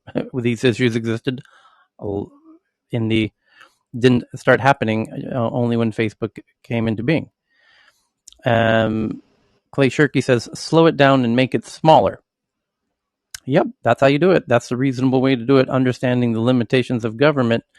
You're not going to get into the algorithms. You're never, ever going to be able to understand the algorithms or be able to deal with the algorithms. That's just not going to happen. So you do what you are able of doing. You're going to be able to break the companies up into smaller pieces and slow them down. And so that's the approach you should take. Pretending like you're going to be able to do anything with the algorithms is absurd. And stop talking like that. That's just poppycock, silly talk. Could you repeat the source of all of those writers that you're Yeah, referring to? this is a Wall Street Journal post that Cheryl has pinned to the top of the room right there. Okay, great. Thanks. It's called "How to Fix Social Media: Revelations About." So they just got random folks from very different aspects. One is from Facebook, one's from the government, one's a legit kind of geek philosophizer, and there's just a really interesting mix of folks there. So the next one is it says Crunchbase has done some analysis that Florida startups have raised about $1.3 billion in funding in 2021. Honestly, not bad, which is more than quadruple all of 2020. Yeah, that doesn't surprise me. But $1 billion for a startup ecosystem.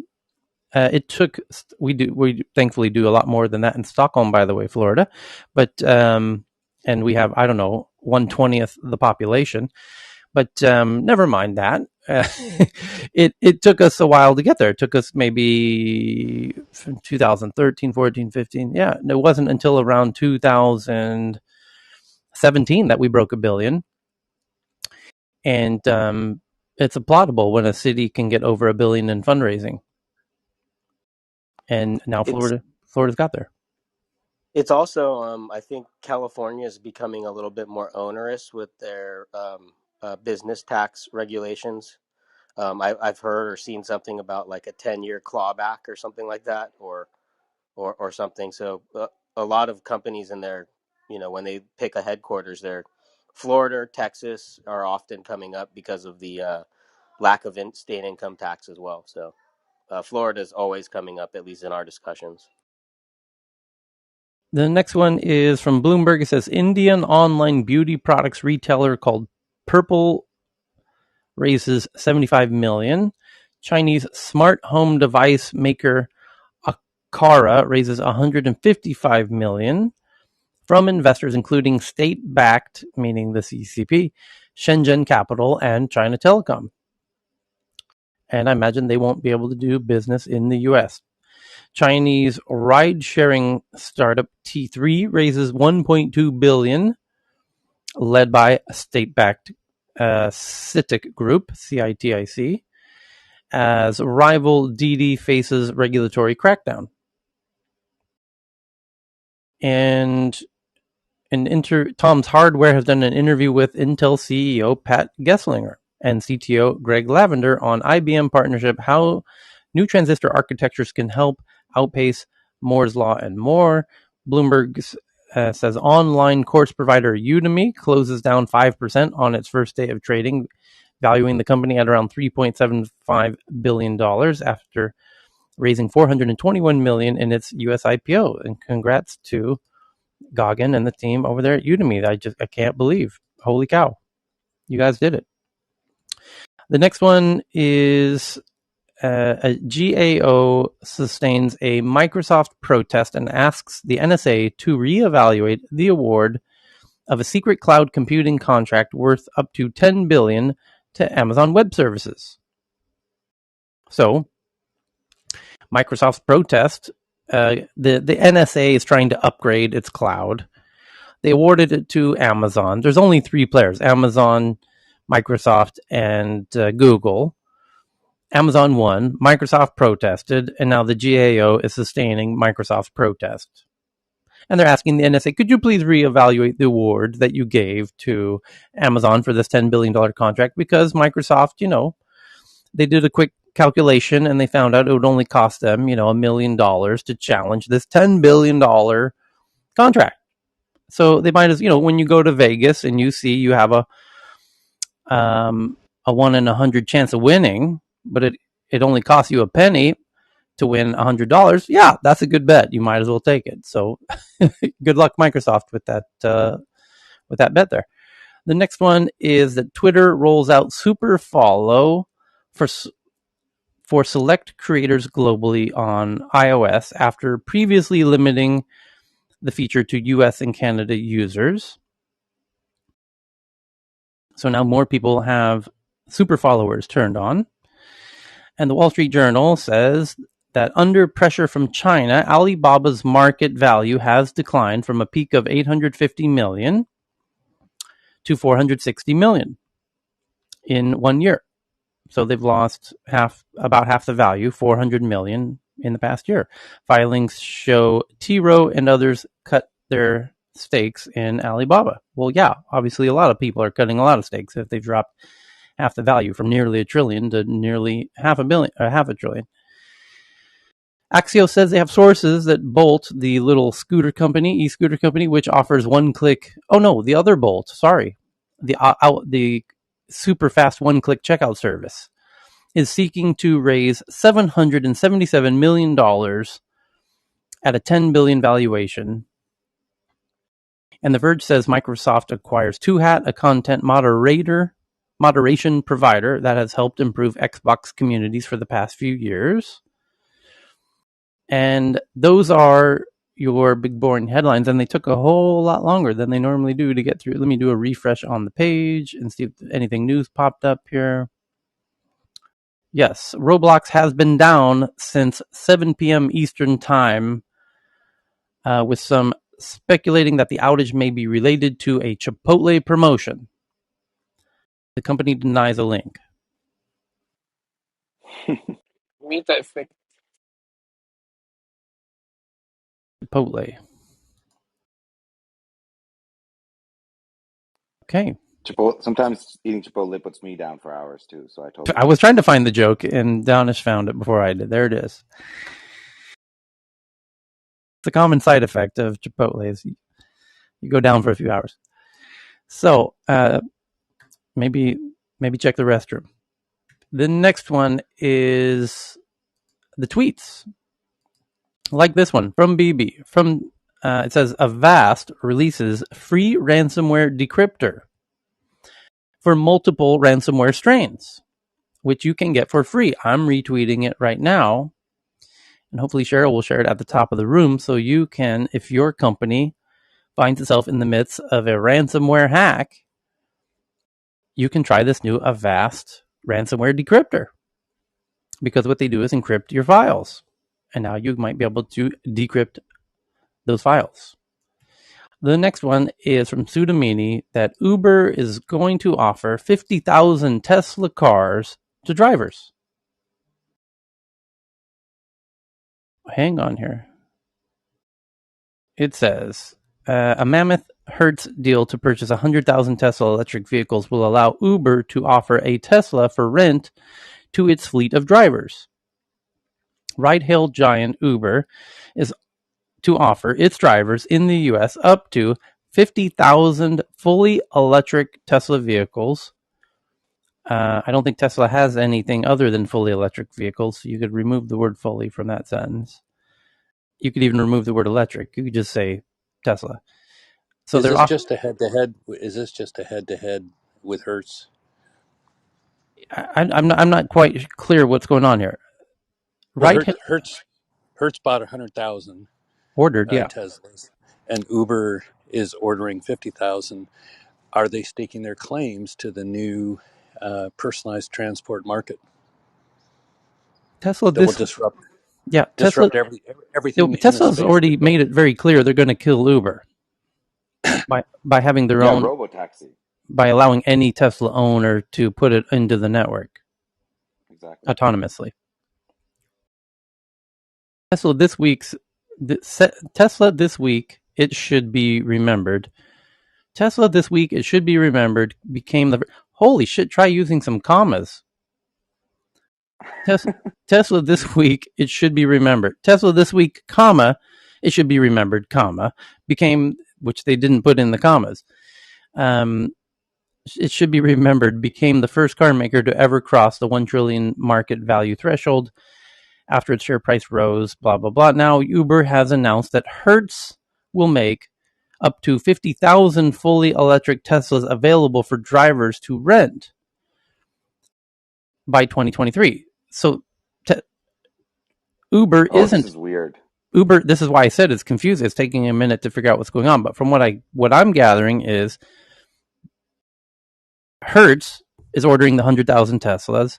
Uber announced that Hertz will make half of those available for drivers to rent by 2023, exclusively for drivers using the Uber network in the US.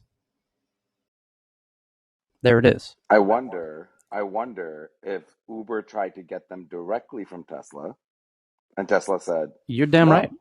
I bet you're right. Well, no, they. You know what though? That unless Hertz has a contract for those vehicles, because if Hertz has a signed contract saying we hereby purchase these cars under these agreements, and now Tesla can't get out of that agreement, then perhaps yes. Tesla doesn't want to have Uber using Teslas. So you're right. Uber might have done a crazy backdoor deal and went to Hertz and said, "Hey, wink, wink, nudge, nudge, can you get us a bunch of Teslas?" And It's just, they might have done that, but they would have to do that and have the ink has to be very thoroughly dry before Uber comes out with this announcement that, oh, hey, guess what? Half of those cars are for Uber. it's just like fascinating. Like, just think about how, we were talking about Hertz going bankrupt. And now maybe this is their new model. We'll see Hertz start, we'll see the same thing with Lyft and others, But now, long yeah, term to short term rental. Genius. They just all these rental companies are just asset pools of vehicles. Like how the traditional business model of car rental was basically to buy vehicles from fleets, right, at retail or invoice, work on fleet incentives to drive down pricing, because that's how cars get sold, is that every car company or every dealer supposedly pays the same price, but volume gives you what they call volume incentives or kickbacks, essentially. And so how all these other businesses made money is they'd buy a ton of cars, rent them, and play the arbitrage between Blue Book and what they owed on the payments. And so they'd make money on it that way. But now with rent a car going to crap, they've got to reinvent their models. And so when you go rent a car now, they all share the same cars. Like, meaning, if you go, well, I was at Indianapolis or Atlanta last week or 2 weeks ago, and I rented a thrifty car. And when I went there, I'm like, okay, I'm at thrifty, and I rented I walked out with a budget car, right? And I know they may be, subsidiaries or whatnot, but they were all just pooling all of their vehicles. So I believe what Hertz can do is they can offer these Teslas into the pool and collect a higher rate, because all of rent a cars are on these rate codes like E car, F car, J car. There's probably going to be a new car code that Tesla has, and Hertz is going to own the vehicles that all the car rental cars then go out and market. If that makes any sense. If you look at how many end-to-end components there are to the rental car, to the incumbent traditional rental car business, buying the cars, maintaining the fleet, servicing the fleet, gassing the fleet, washing the cars, making appointments, all of the elements of end-to-end service involved in the traditional business. And then you look at what the promise of Tesla, where they drive them, the cars drive themselves to the user, where all of the bookings are online, where all of the recharging is automated, and you disintermediate all those people and all those components of traditional rental car agencies. The disruption here is profound. If there's one thing that sticks out just off the top of my head that won't go away, it's managing liability. And so if you look at the play in the future, it may focus more around managing the liability of the fleet and the whole process. And so is there going to be a co-op where individual owners can outsource that risk to a co-op based insurance process that indemnifies the individual owners of cars, or is that going to be captured by the incumbents as they pivot, like Hertz and Uber, into the completely self-driving space? So I think the battle lines are drawn to a not exclusively, but to a great extent around management of that liability. By the way, if you want a great deal on a used car, go to Hertz Auto Sales or any of the used car, basically direct sales companies, because they just sell them way below Blue Book. why is this is still a weird deal? In Think roll up, Tyler. Think what an NVNO is on a cellular network, and I think it kind of makes sense. You have the infrastructure, which is the Hertz companies. They have places at every airport. They have the fueling, they have the cleaning, they have the maintenance. So then it becomes a sales So an challenge, Uber a driver sales is going to customer service. take a bus over to the airport to rent a Tesla to drive for the day. It's going to just show up at their house, and it's going to be on demand. Like But then basically any unused then rental inventory will that's the become weird Uber. part. I mean, the cars are so close. We already have autonomous taxis being operating in San Francisco legally. I think this is to get the data. This is to get more cars on the road in different metros where maybe the regulation hasn't caught up with full autonomy yet. Well, they need more drivers, right? Because in the meantime, before we have autonomous, you can't find drivers with good driving records who can afford cars. So Uber is desperate to get cars into new drivers' hands. They're even like leasing cars if you sign up for Uber, I think. They'll buy you a car and you pay it back. I also think this has to do with short trip length. And so when you're looking at Uber, they drive from one location in the city to another. Charging is a big challenge, but compared to Hertz, so think about Hertz and their main business right now. Their main business is you're driving, pretty far away. Because if you were just going to go within a city, you would take an Uber. Like, why would you rent a car within a city, right? But the So idea here here, we got the price here. The price is $334 a week, and could fall to $299 per week. So call it 300 a week. That's fucking expensive. I mean, you can. What does it cost to?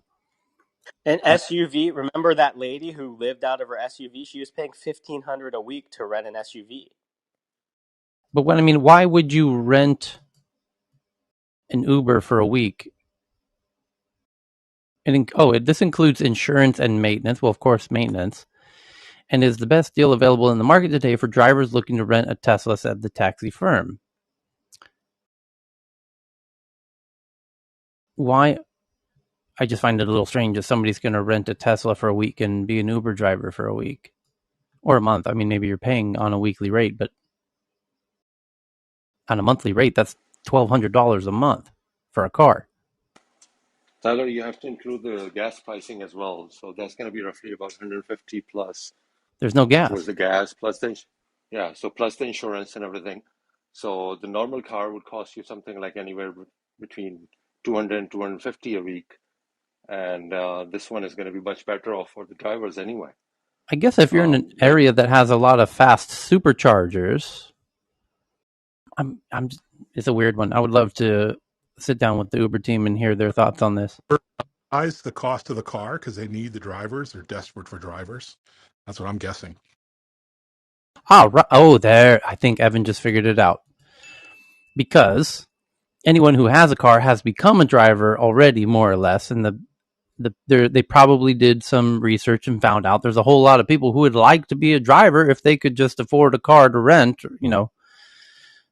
to do it, and this might enable that. I think you might. I And think. there's a whole lot of people who want One to. other thing was that, there's Uber Eats, and it's a lot, they jack up the prices in regards to Uber Eats if there's not enough drivers. So I wonder if that will kind of cross over to that section as well.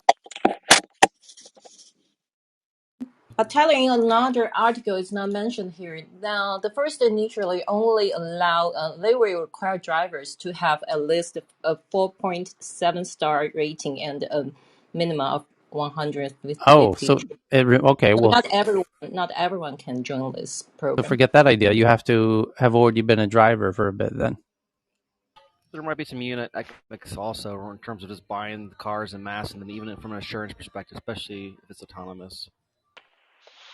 that It's also pricing just a is in cachet. Like line with. everyone wants to drive in an Uber or drive a Tesla, be in a Tesla. I mean, the marketing value alone is kind of a premium. Are we I'm talking an Uber Tesla driver in guys? Austin, People, are we talking and about the Tesla Hertz deal? Yes. Because this is like the biggest Trojan horse for Tesla. They basically have Hertz buy these cars, which is great for the P&L, the balance sheet, and then they get all of this data from multiple drivers using these individual cars, and they learn all these different types of driving styles.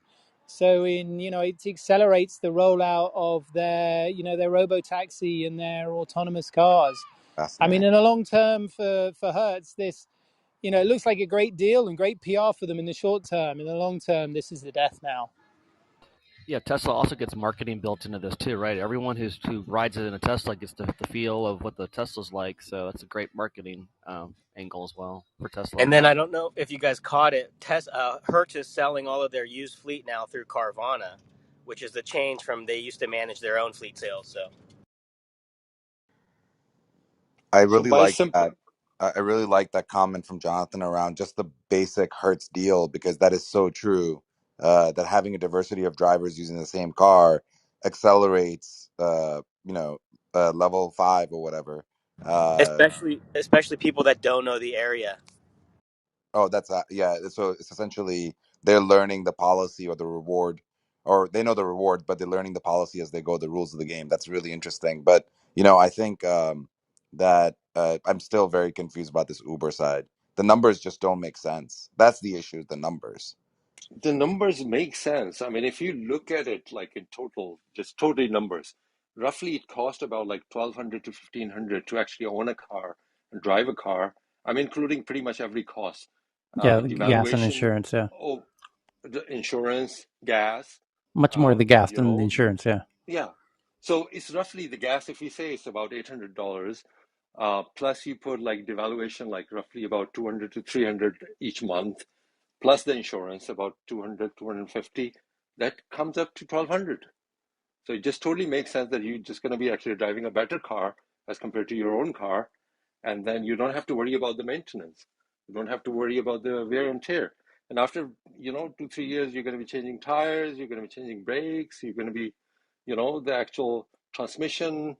God knows what's going to happen, because you're going to be running as not just not a normal car. You're going to be actually clocking in roughly about 200 to 300 miles a day.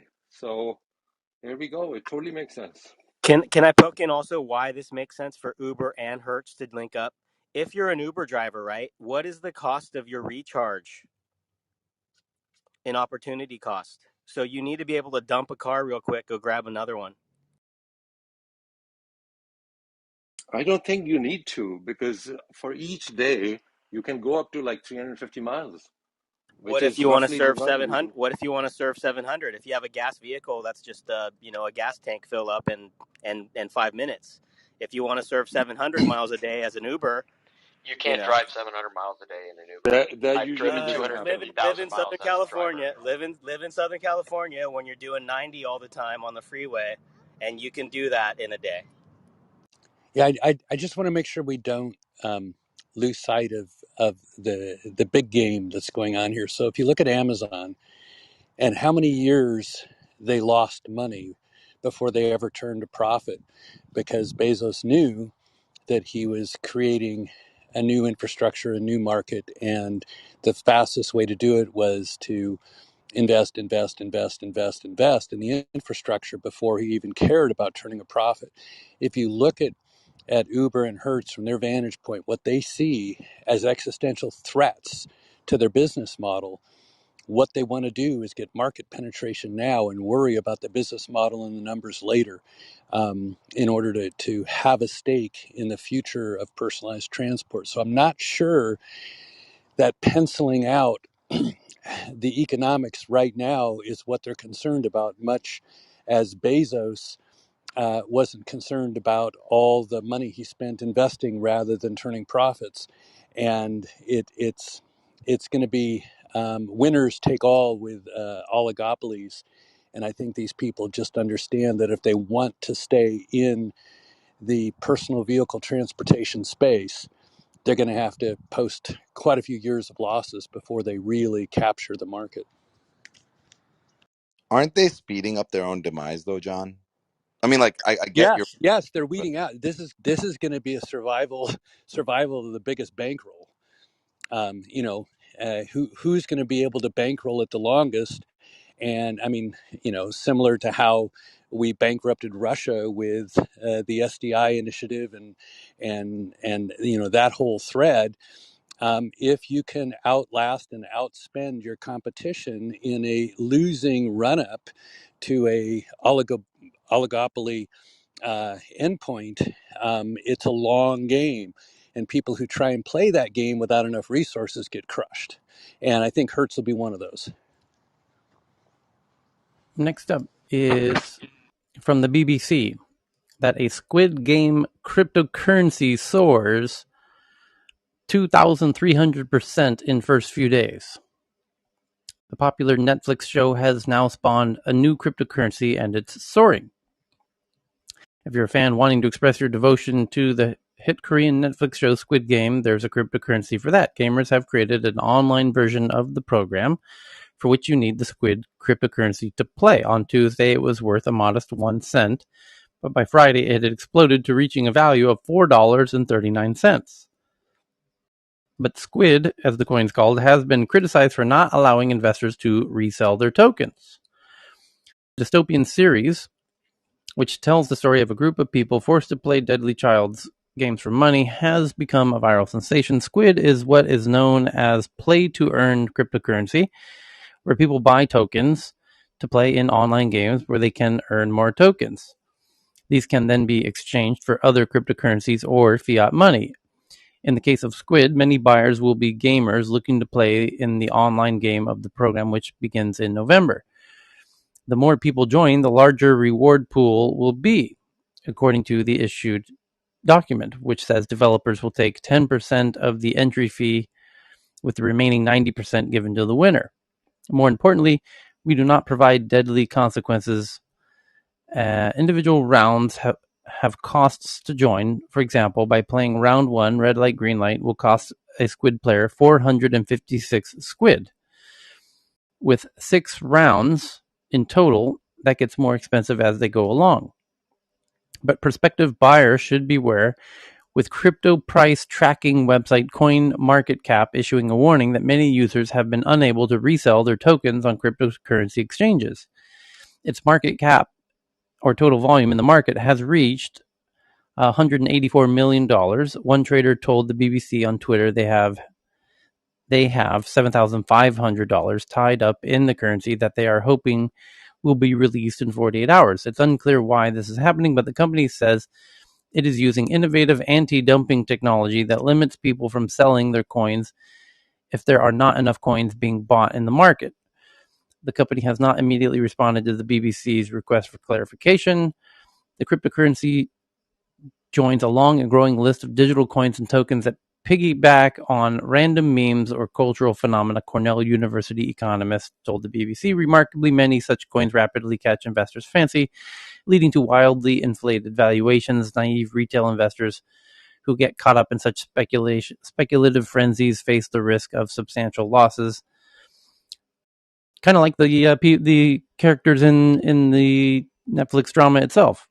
Hey, Tyler, Donna here. Can I Go ahead, Donna. chime in? I would be very surprised if that was open to Americans. I just checked their own website, which calls it an ICO. I think we know what the SEC thinks of ICOs.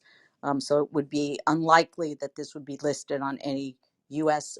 Exchange and available to them. The phone number also was an 884 area code. I mean, a country code. I didn't check where that was, but that it's clearly called an ICO on their squidtoken.com, and they're in the pre-sale now. It's just classic kind of ICO. 8-4 is Vietnam, by the way. Okay, then that's where it is. And yeah, and crypto is reportedly very, very big in Vietnam. And Tyler, that's yes, actually where the Axie Infinity gaming developers at is Vietnam. ah, Yeah, so and I mean, if this is sort of creating sort of also in some ways gaming, yeah, the whole phenomenon of Axie Infinity was the CEO is like a 28-year-old Vietnamese guy, developer. I love the irony that you will likely lose by playing this, much like the main character with his Yeah, horse damn betting. it, you made me freaking binge on that. It was really cool. Sort Yeah, of Siri was pretty mad. yeah. So So interesting what should I article. invest in, I don't this or? want to spoil it for everyone with the Isn't last there a episode, but copyright Tyler, issue that was here? crazy. Hmm? Someone's DMing me that squid is now $15 USD per squid coin now, and it went up from one But like my cent. question is like wouldn't there be like a copyright issue on this because like they're not the creators of Squid Game and don't they have like protections on that? Like, that's just my question That on would that. be trademarks, and trademarks are applicable to particular categories. I highly doubt that Squid Game, whoever holds the trademark for Squid Game, which is likely Netflix or some kind of uh, but they likely might not have the trademark on. They might, but they might not have a trademark on a cryptocurrency coin. But although I'm wondering which trademark class that would file under itself. Um, Tyler, Right. but aren't Can there I make certain like a words that Netflix coin? aren't there certain words that can't be trademarked? Like I mean, Yeah. squid and game. Aren't there certain words that can't be trademarked? yeah, I imagine there is. I imagine Google and Facebook Yeah, have. because those are. I was just talking with a Dutch friend of mine, and those are common words. Aren't common words not really allowed to be trademarked? They can be trademarked if they're used for certain purposes. So, if you have if the name of your company is Book or Amazon is a good example. Amazon clearly has a trademark, even though it's a common word. And so, uh, I think and also it's in Vietnam, so we have to be careful about how that kind of stuff goes across the globe. Well, yeah, Meta's because meta's a meta's a market common word. replication is something that we studied in the MBA, and market replication is possible. I mean, the Dutch have names of different things over here, but because it's Holland, it doesn't. It's across border. It's across international waters. So it was Dr. Danish, I think, who said it was Vietnam that you have one organization that has the name in one part of the world, and you have another situation growing in another part of the world. That's a legal thing of does that international law, does copyright law exist if you start, patent law, does it exist in international waters when it goes across countries? That's what I would be curious about. It Hey, depends on if the countries participate in the patent cooperation treaty. Sorry. Thank you, Trader Joe, Chris. that's right from a patent perspective. Sorry, I'm with my IRL friends, so I only have a Thank second you. to talk. But we can give a. I think Jennifer and I would like to give a class on all the IP, so to help you guys understand Please, what please. rights you have, right? So once again, so yeah, we'll put it on our radar. I don't know, Cheryl, if you want to book it under Tech News, or we can book it under another room. But I know that Jennifer and I have been talking about it for a while. Yeah, I hope in that discussion, and I'd love to hear that. I hope in that discussion you address the issue of the pragmatic economics of is it worth going after someone who is ripping you off in a different jurisdiction or not, and the defensibility and the value of the investment in defending your IP in whatever form it exists. That would be really helpful if you could weave that in. Yeah. So, hey, John, if you could send me a back channel with some of your questions, or just send it to, I'll put it back in my bio. I have a specific Yahoo account for a Clubhouse. So just send me questions, and then we'll take all the questions that we have amassed because I get them all the time. And this is a really hot topic right now. And so we'd like to help you guys out with it.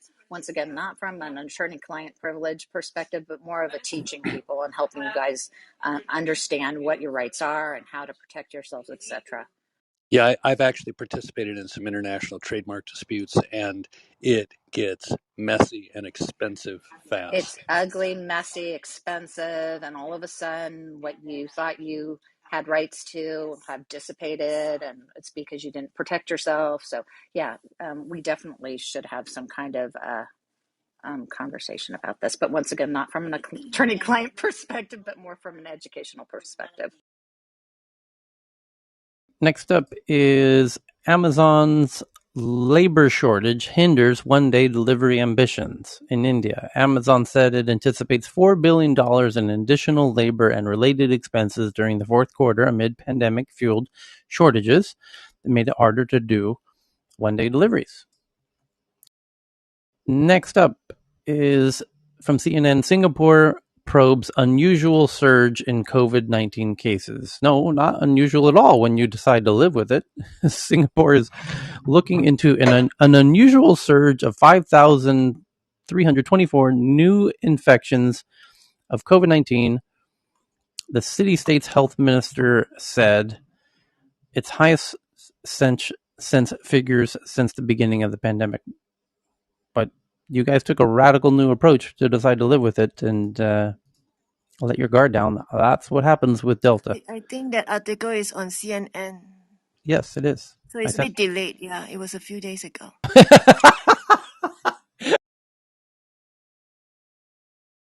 Fair enough.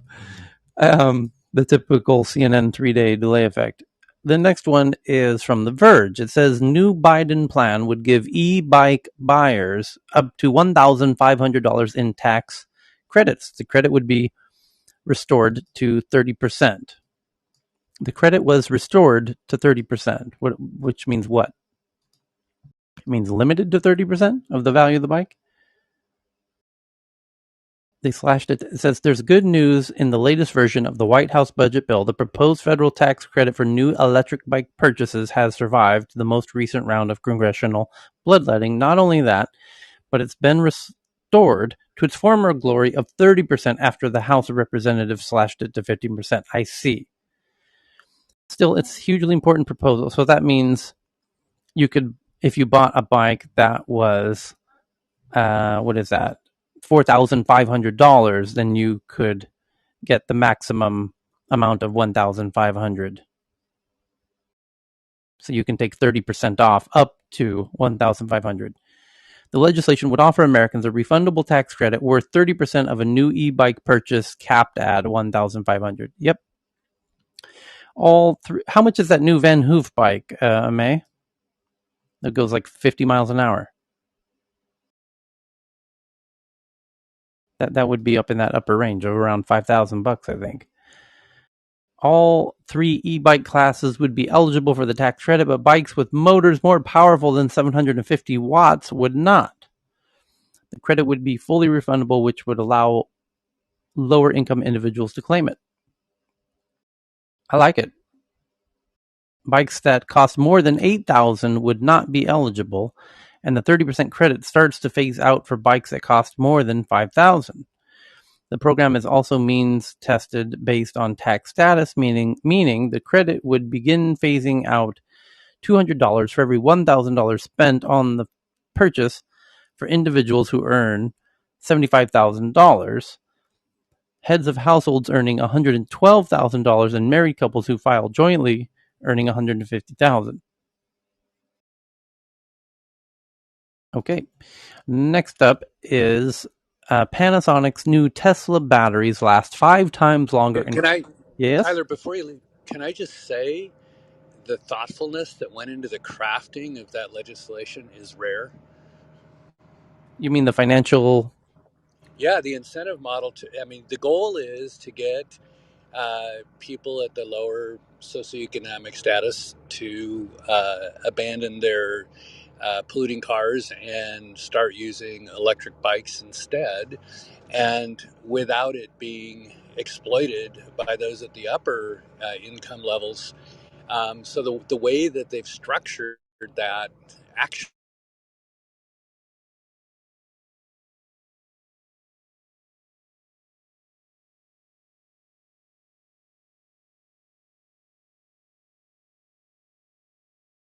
You cut out, John.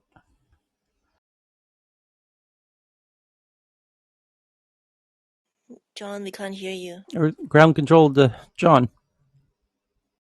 Are you Oh, there? sorry, I went through a dead zone. Can you hear me? Yes.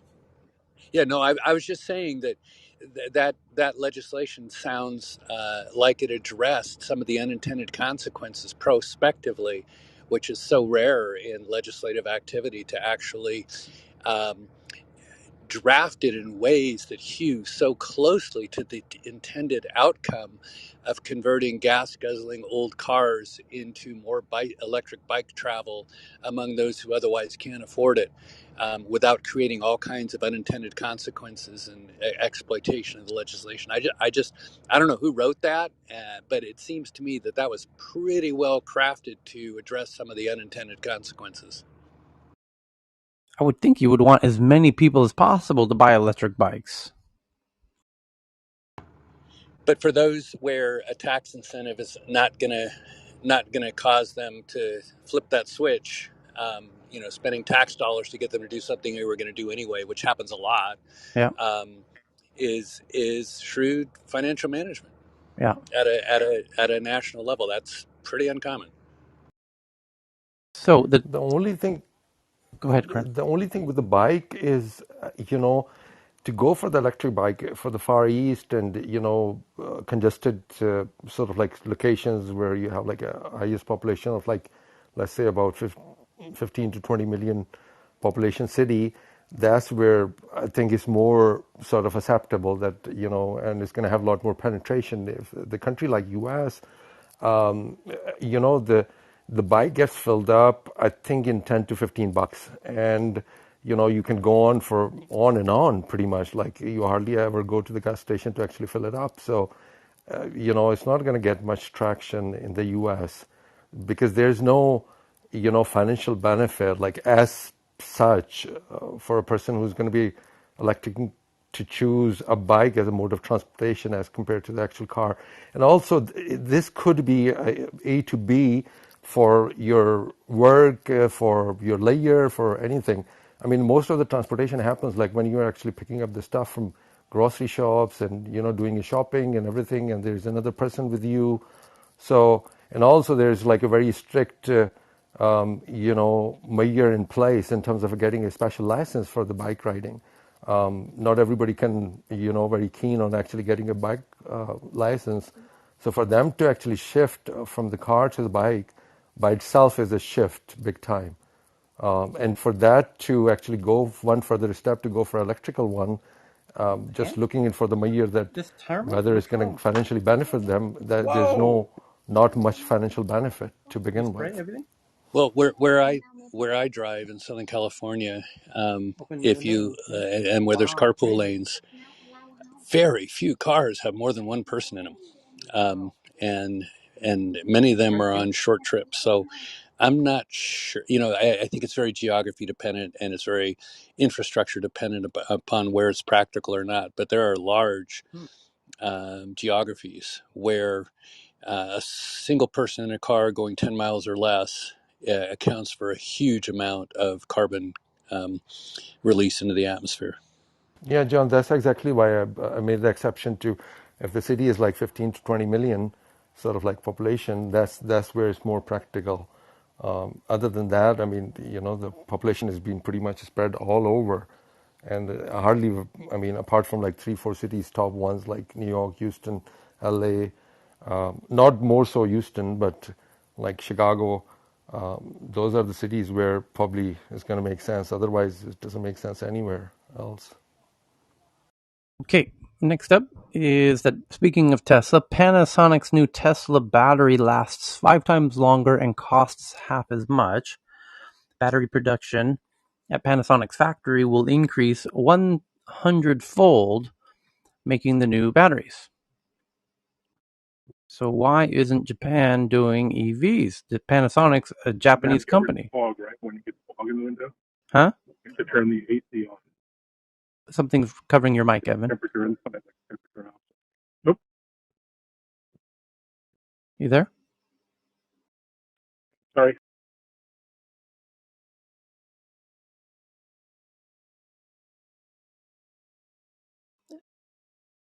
The battery was unveiled at a media roundtable, and it will cost 50% less to make and will boost production at the Japanese company 100-fold by the end of the decade. So why isn't Japanese car makers using it? They're made in Japan by a Japanese company. Weird. So next one is speaking of Tesla, Elon Musk took to Twitter today to say, I'm thinking of starting a new university, Texas Institute of Technology and Science. Acronym TITS. Yes, the first letter of those would be TITS. So it would be TITS University. And he says it will have epic merch. As if the hint wasn't obvious enough. He's trolling. He's definitely trolling. But it's going to happen. That's what's funny. He's definitely going to make Right? them. So then suddenly it's going to be like, hey, where do you go to school? I go to Tits. He's definitely. It's So, the Tits. if somebody hasn't made the merch already, I'm tempted to cancel the room early and opening that merch store because someone's going to make $1 million in merch on that. Do it, do it. Cancel the room early and make a merch store. I've already made the room for the Tech News Around the World shop, which we can put that link in the top of the room here for those who want to buy some of the Tech News Around the World merch, which is the TNATW merch. Just imagine all the little slogans that are going to be on that school merchandise and what the just imagine what the mascot would be. Oh god, I don't want to think what they would do with the rocket.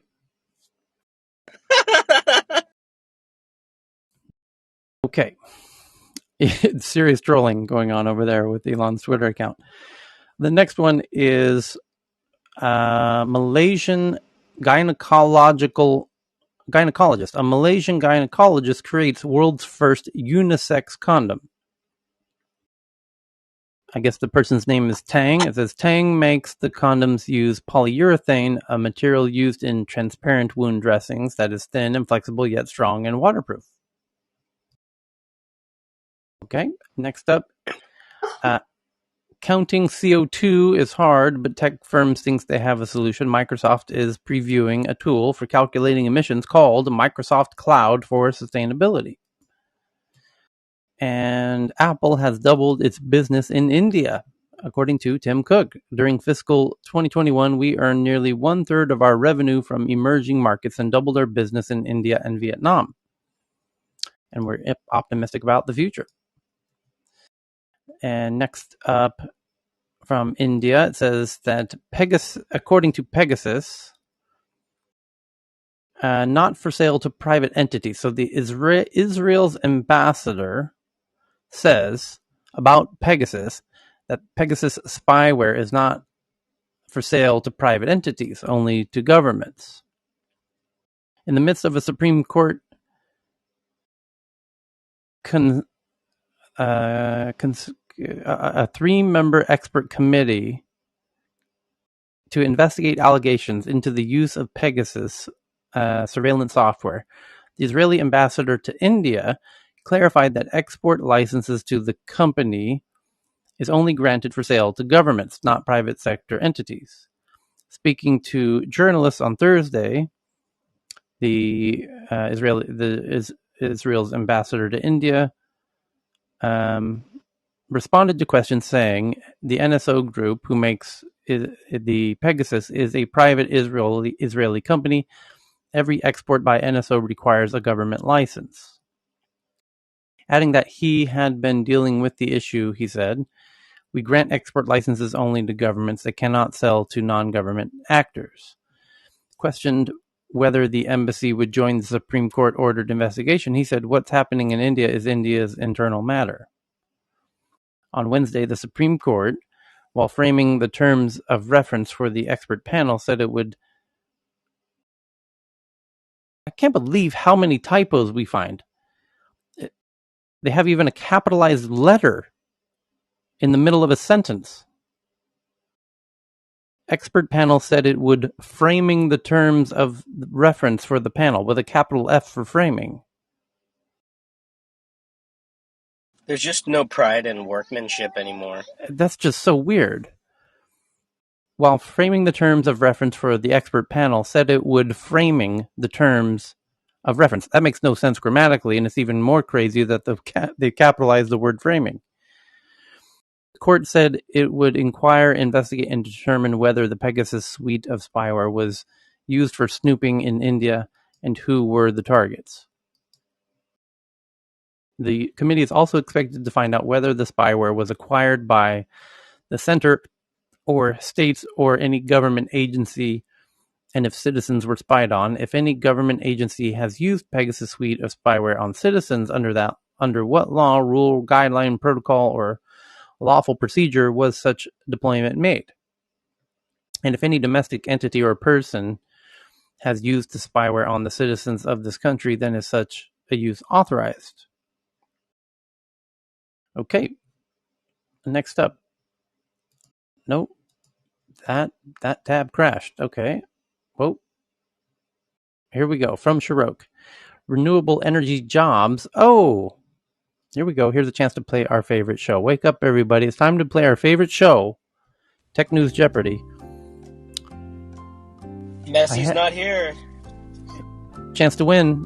Messi's not here. Ahead of COP26, a report by RRIRENA underscores the jobs potential of climate. How many renewable energy jobs have been created globally? 100 million.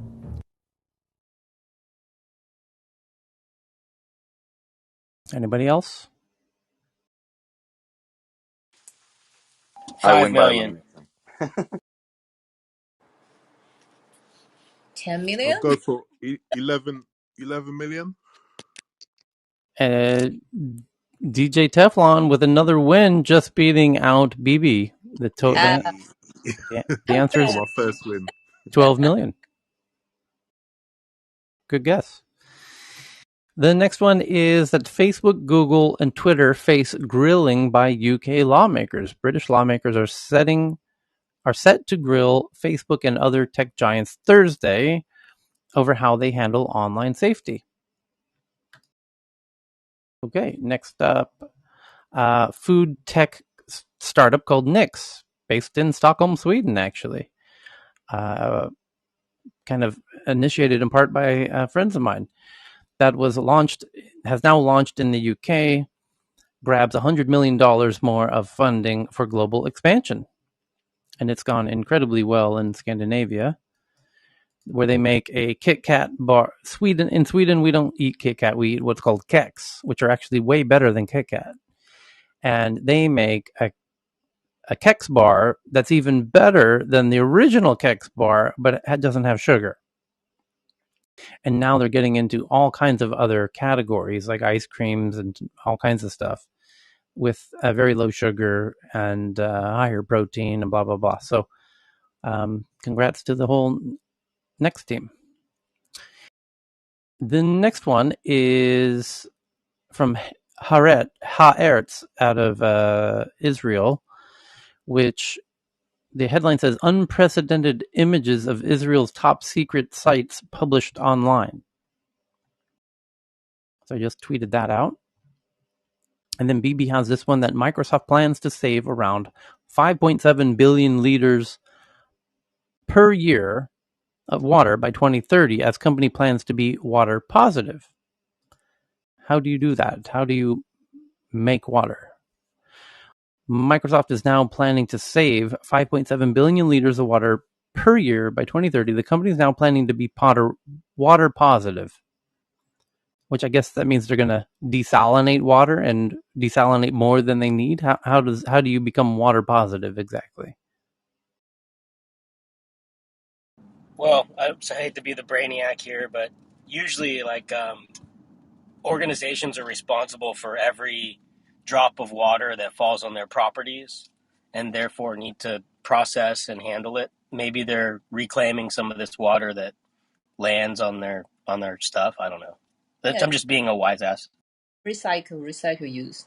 Now in America, from my friends, they say every plant, new build plant, you need to have enough storage to your site, including the rain. So I think they have to expand their storage of their incoming water and recycle it in the like the semiconductor factory. Okay. Next up is MasterCard is preparing its network for central bank digital currencies. And a robot umpires are coming to baseball. Baseball fans know the bitter heartbreak of calls that didn't go their way, especially a ball that should have been called a strike. And with advancing technologies, robots, umpires with AIs are coming to baseball. But perhaps we can now add umpires to the ever-growing list of jobs that are being replaced by AIs. And a strange black hole has been discovered in the Milky Way with a huge warp in its what? What is that word? Accretion? Is that a scientific word? An international team of astrophysicists from South Africa, the UK, and France, and the US have found large variations in the brightness of light seen from around a strange black hole in the Milky Way. From around one of the closest black holes in our galaxies, 9,600 light years from Earth. That's just right down the road, which they conclude is caused by a huge warp in its accretion disk. You know, the accretion disk of a black hole. Duh. I was going to be that for Halloween. I actually know what it means, but it's funny. Strange black hole discovered in Milky Way with a huge warp in its accretion disk, which I guess is the disk of swirling shit going around the perimeter of the black hole. Pretty much. So let me tweet that out for you. The next one is from Sudamini. Oh, that's the Pegasus one. The next one's from Poppy from the New York Times. New York Times reporting that Amazon sales growth slows and costs rise. The company's profits was lower, largely because of higher labor costs and huge investments in its delivery network.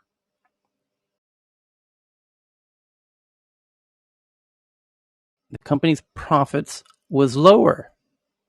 Yes, profits were lower because they're spending money. They're investing in their delivery network, as you said. But by God, they should need to have somebody with some business background working at the New York Times. Yes, the company's profits were lower, largely because of higher labor costs and huge investments in its delivery network. Yes. Anyway, don't get me started on how New York Times tries to make business headlines. Anyway, the Squid Game cryptocurrency, we covered that, but here, let me retweet that out for everybody who didn't get it. There it goes from BBC. Mark Zuckerberg just laid out his vision for the metaverse. These are the 5 things you should know, according to the Washington Post. Here we go. What are the 5 things we need to know? No, we're not going to know because they have this crazy paywall on that one. So the next one is from BB from Nikkei, Japan. The headline says, what Singapore's Grab, which is the Uber of Southeast Asia, brings to global investors with their U.S. IPO on NASDAQ. Super app emerges as alternative investment vehicle amid China tech crackdown. Yeah, it's a great way to invest in Asia. Grab is killing it, and we are lucky to have somebody from Grab who joins us nearly every day here on stage, although I don't see him here at the moment. Nope. So the next one is India's most awaited stealth drone called the Gatak. Breaks cover fuels speculation about early induction amid China tensions. India's secretive combat drone project, Gatak, seems to be on course. If the latest images are anything to go by, this is a clear signal that the country, which is seen to be lagging behind China and Pakistan, has given a renewed thrust to the development of military drones. And I'll tweet this one out so you can see a photo of this Indian drone. There we go. We tweeted it out, and I will update the link at the top of the room. Let's see if that works for you. Oh, didn't support that link. Okay. So, by the way, the pinned links doesn't work for every link, unfortunately. And yes, that will take us to, we're 5 minutes over our normal 3-hour session. So we're going to pause there, and we're going to meet up again. Not tomorrow because we take Sundays off. As the Tomorrow Lord. we have health news around the world. Oh, is that today? Or that's tomorrow this time, right? So we don't totally take Sunday off. Sunday's a special day. We get to do the deep dive into all things health with Dr. Danish and everybody. It's a lot of fun. So hopefully we will see you there, and have a wonderful rest of your weekend, everybody. Thank Thanks. Be safe, you. everyone. Thank you.